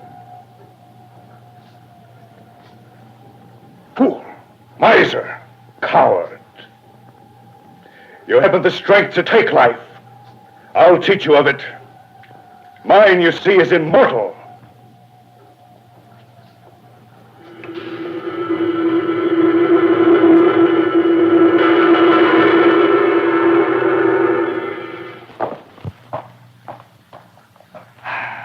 Where is he? I'm sorry, miss. I don't know when the doctor will be back. If he wasn't expecting you, perhaps it would be best to leave a message. He went after blood plasma, something like that, I think. Beth had become concerned over my behavior of secrecy, and I knew an explanation to her was something I had to face up to. She was greatly disturbed with my sudden attitude of aloofness, as she put it, and wanted a precise answer to her flat accusation that I was no longer interested in her and our plans for marriage. In realizing that a woman's concept of any unusual circumstances is generally ruled by the emotional stream of reaction, and in Beth's case would be considerably more than average, I knew it would be asking for unnecessary problems and possible disastrous complications if I would reveal any inkling of the situation I had become involved in. Beth's reasoning that I had gotten myself preoccupied to the degree that I had forgotten my social obligations to her family as well as to herself was valid enough, and I found it most difficult to explain away my actions in such a way as to be convincing and at the same time hide the real nature of what had been consuming the majority of my hours inside the laboratory that only I knew existed beyond the upstairs library. The fact that I had begun to act in this mysterious manner since moving into the house was interpreted by Beth as a bad omen, not only for the present, but in regard to our life together after marriage. She felt assured that in some way the house itself was to blame and could never become a place of happiness. I vainly pointed out that in the years that were to come, all talk of omens, good or bad, would long be forgotten. Dr. Malthus had found himself in an environment that to him would, without doubt, bring about the final, complete success of his long-awaited experiments. His delight over modern-day apparatus had brought such optimism that he flatly stated that the time was fast approaching in which he would have the answer to his problem of blood separation, and soon would provide a continuous supply of cells that inherently would never break down within the body, no matter what the circumstances. These would in turn provide each organ with the necessary nourishment to regrow themselves perpetually. As a scientist, I was, of course, greatly intrigued. Beth had assumed a new attitude and somehow convinced herself that a doctor involved deeply in the many problems of research should be viewed with a great emphasis upon patience and understanding. Even to her mother, who was beginning to doubt the sincerity of my intentions, Beth persisted in the defense of that in which, even though she knew nothing of the details, she felt was a legitimate and necessary part of my medical probings. As fate would have it, the time arrived when the first real clue to my actions would be heard firsthand. The visitor was a colleague of mine, Dr. Clinton Bernard, who had for years worked side by side with me at the hospital in which we both devoted 2 days a week to the charity patients. Dr. Bernard felt uneasy about his visit and wanted to apologize in advance for bringing news that was not only unpleasant, but perhaps a breach of faith that is held so highly by those in our profession. In coming to Beth at this time, Dr. Bernard hoped that the two of them could in some way derive upon a plan that would influence me to the realization that my entire medical career was in jeopardy in the circumstances he had become aware of. He told Beth quite frankly that I had been observed on 2 occasions inside the hospital lab during the hours in which everything is normally dark and such entrance is strictly forbidden by anyone in the hospital employ. It was found that several vials of the rarest drug combinations were missing from the shelf, and also a great amount of plasma and pure blood had been taken from the refrigerated vaults in which very few individuals had access to. But Beth was conservative in her evaluation of what she heard and was relieved that Dr. Bernard had come to her instead of the authorities. Her faith in me was admired by Dr. Bernard, but unfortunately not shared. as while he had not himself actually seen the act of theft taking place, there was little doubt in his mind as to who was responsible. Beth promised that she would take definite action at the earliest possibility in relieving all suspicions that, to her mind, were not at all justified.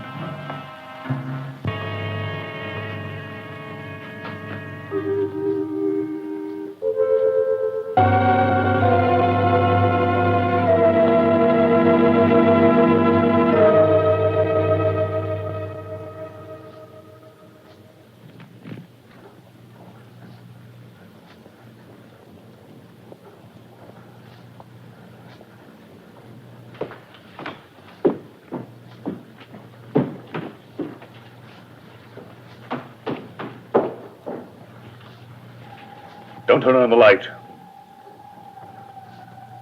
What's wrong? I've begun to age. You weren't fast enough with the blood supply. I have it. Your plasma compounds are no use to me. Did you get it in the natural state? No. You idiot! Poor, weak fool!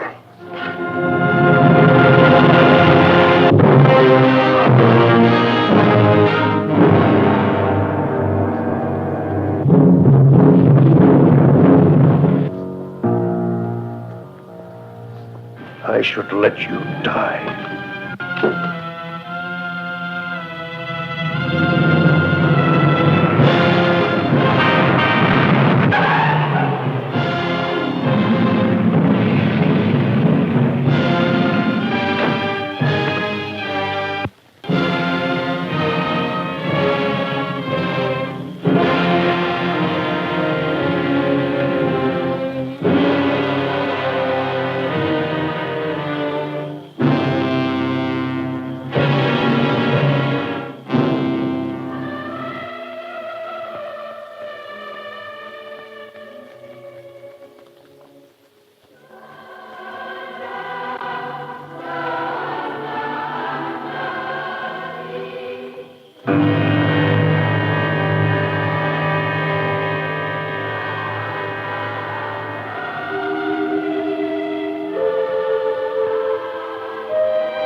Doctor, wake up!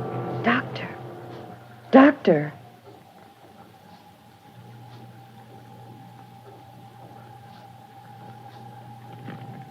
Moses! Moses!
So what do you make of it, Ed?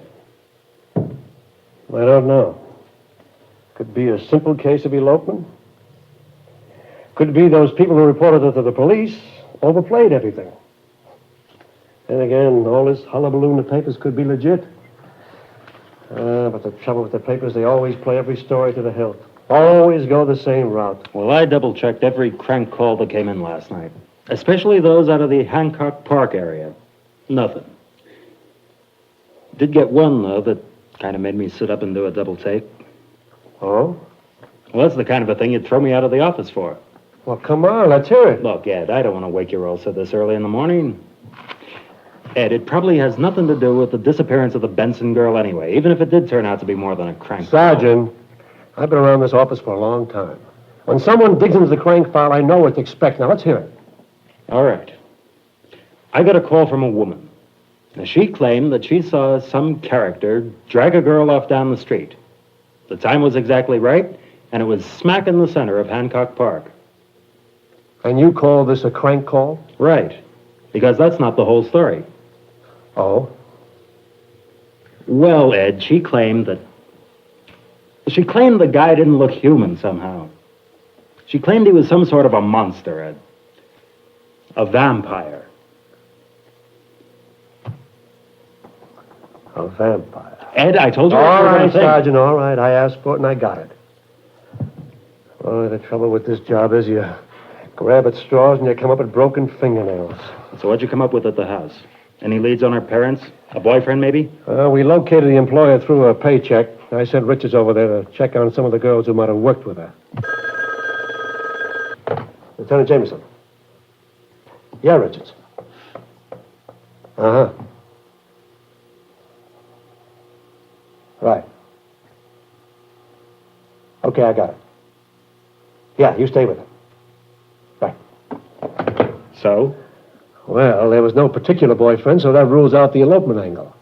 But I want to talk to that woman. The one who claims she saw that vampire. Bring her in. I want to talk to her. Why? Would he turn up? Well, one of her girlfriends from work went to church with her last night. And before they went home in opposite directions, she claimed she saw a figure behind some trees. But she thought it was a teenage prank because of a face mask. You know, one of those monster faces. What time was that? About 10:15. What time did you make it? Right around 10:30. Uh-huh. You know, Ed, it sounds as if he'd almost gone there to wait for her. Who are the officers that made the call? Delaney and Fisk. Now, they ran a patrol around the entire circumference of Hancock Park between 10:40 and 11 o'clock. They double-checked with the patrolman on duty in the grounds. He'd just gone on his shift, but he told them that the man before him had reported everything was quiet. You know, there's no possible place to park around there. There's none permitted, none for miles around.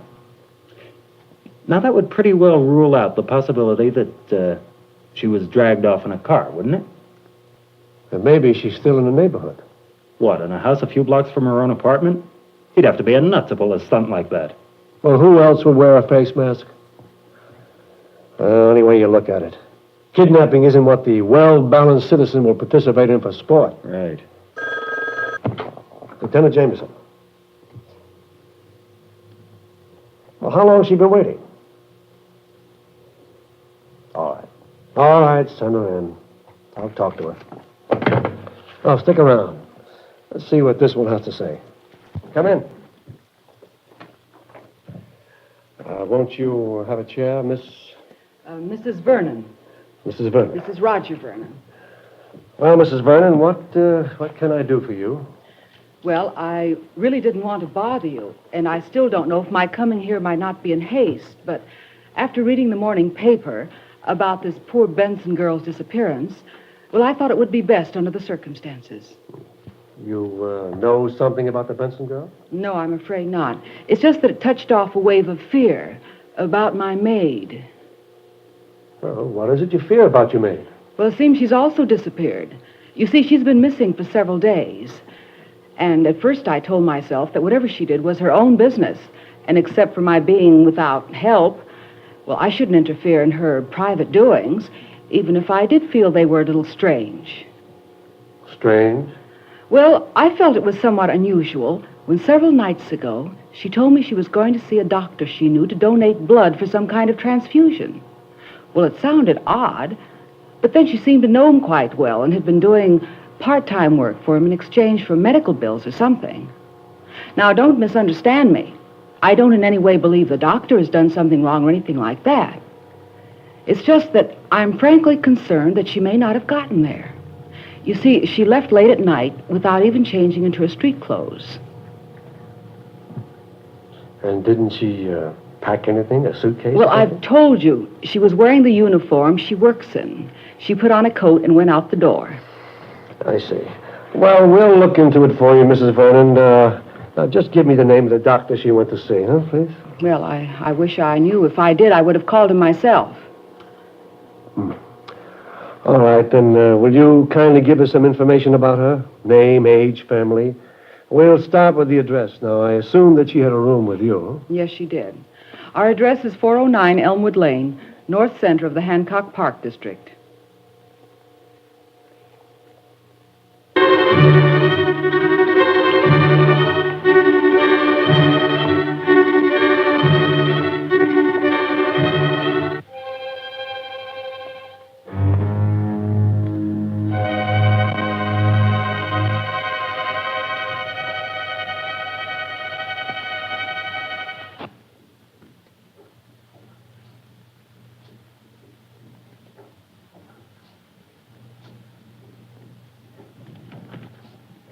Give it up, Malthus. Malthus, you can't get away with it. Malthus, listen to me. I know what you plan to do. I've read your notes. But what you have in mind will never work. Sure, you have 3 people now and you require a total of 4, so you think. But the blood types won't mix the way you think they will. Malthus, you can't just lock people up as if they were animals. Where are you going to stop? You monster! You monster! Monster! Taking over my identity had provided everything necessary and every facility to ensure the successful propagation of his continued fortune. A ready-made life was his to step inside of. When a definite date had actually been made for the wedding, even Beth's mother was happier than she had been in years. Everything seemed in perfect order until Beth wondered why a scarf should be worn indoors.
Let us touch our hands lightly upon the table and concentrate fully on the forces that will bring help to each individual present this evening.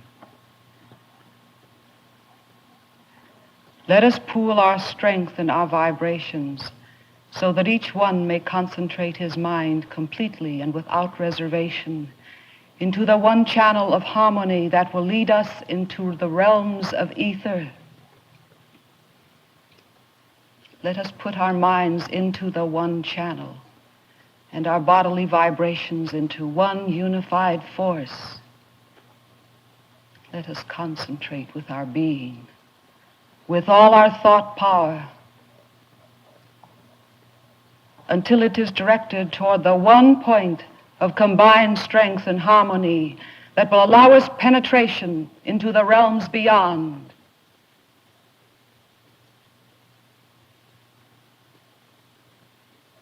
I believe the current is forming in which our minds may travel upon. May we have the first question, please? I'd like to know if it's possible to locate 3 missing documents pertaining to the estate of my uncle. It seems he was the only one who knew where the documents were hidden. Can I have some information on this? We will try.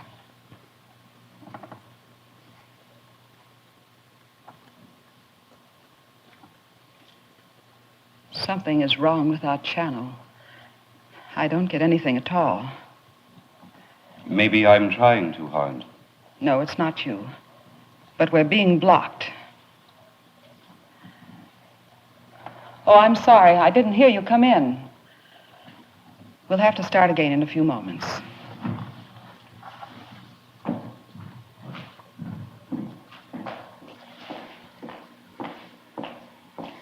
I'm glad you came. I had a radio call to come, but I didn't expect anything quite like this. Frankly, I'm a bit surprised. Won't you sit down? Thank you. I telephoned your captain and explained what we're doing here. Have you had a talk with him about it? No, I tried to call him a few minutes ago, but he wasn't in. The desk clerk at the hotel told me where I'd find you, and he gave me a message from the captain. Do you mind? No, go right ahead. Tell me, do you have any new information on your maid? Not yet. Well, then why did you call? Well, aren't you curious about what you've seen here? Mrs. Vernon, when I'm told to go to a place, I go. I've seen a lot of peculiar things in my life, but I try not to let my personal opinions interfere with the job. What is your opinion of this group here tonight? Well, I really don't think that's important, do you? I've only been doing this sort of thing a short time. I attended a few sessions as a sitter, and one of the best mediums in the country told me that I would be able to do exactly the same as herself if I'd work at it. Now, I certainly don't claim to know everything there is to know about it, but I've already met with a certain degree of success. Well, I'm very glad to hear that, Mrs. Vernon. I was able to get a vision of Frida. Now, it was only fragmentary, but I saw her locked up behind bars of steel. Now, Mrs. Vernon, I think we'd know if she was in jail somewhere.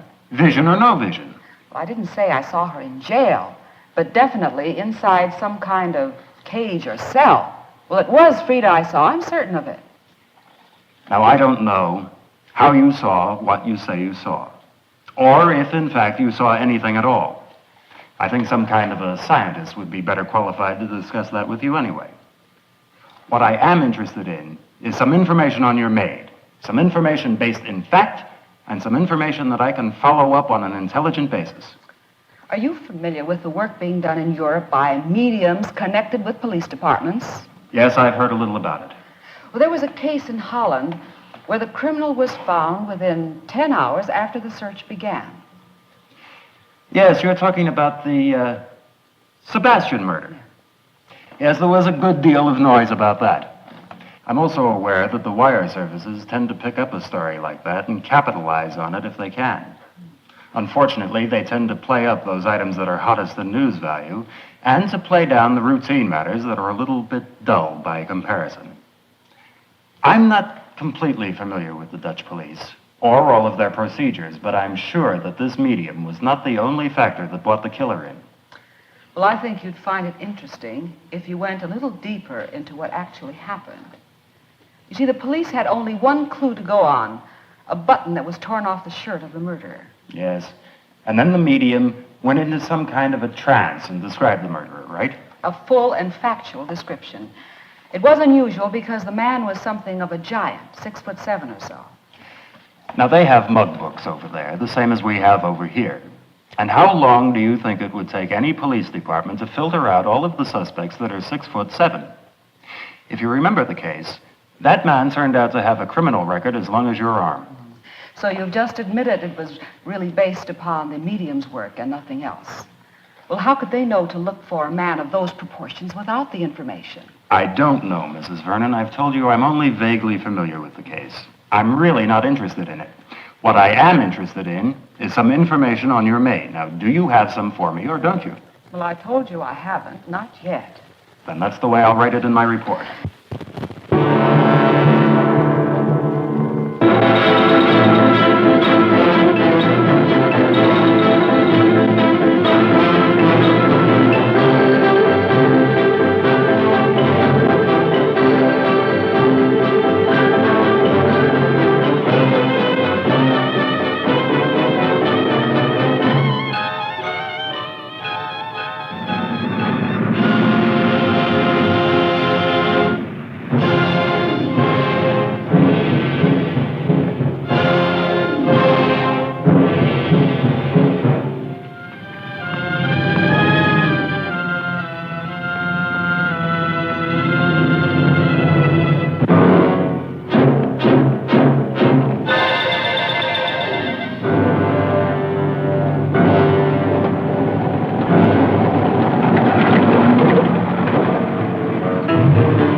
Miss, wake up. Wake up. You're the only one who can reach the keys. Try it.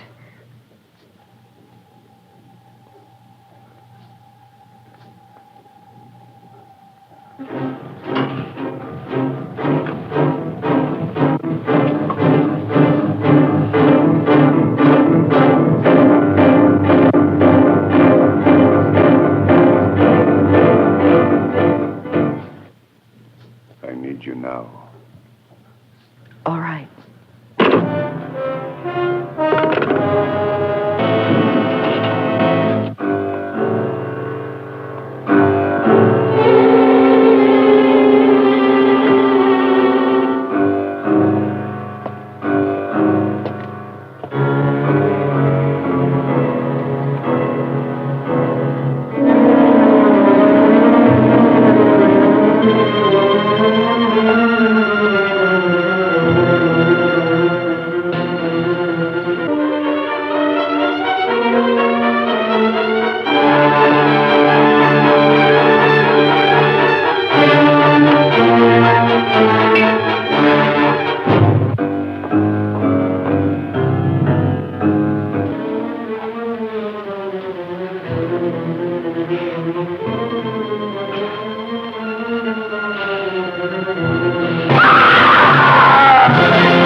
And now, folks, it's time to say goodnight. We sincerely appreciate your patronage and hope we've succeeded in bringing you an enjoyable evening of entertainment. Please drive home carefully and come back again soon. Good night.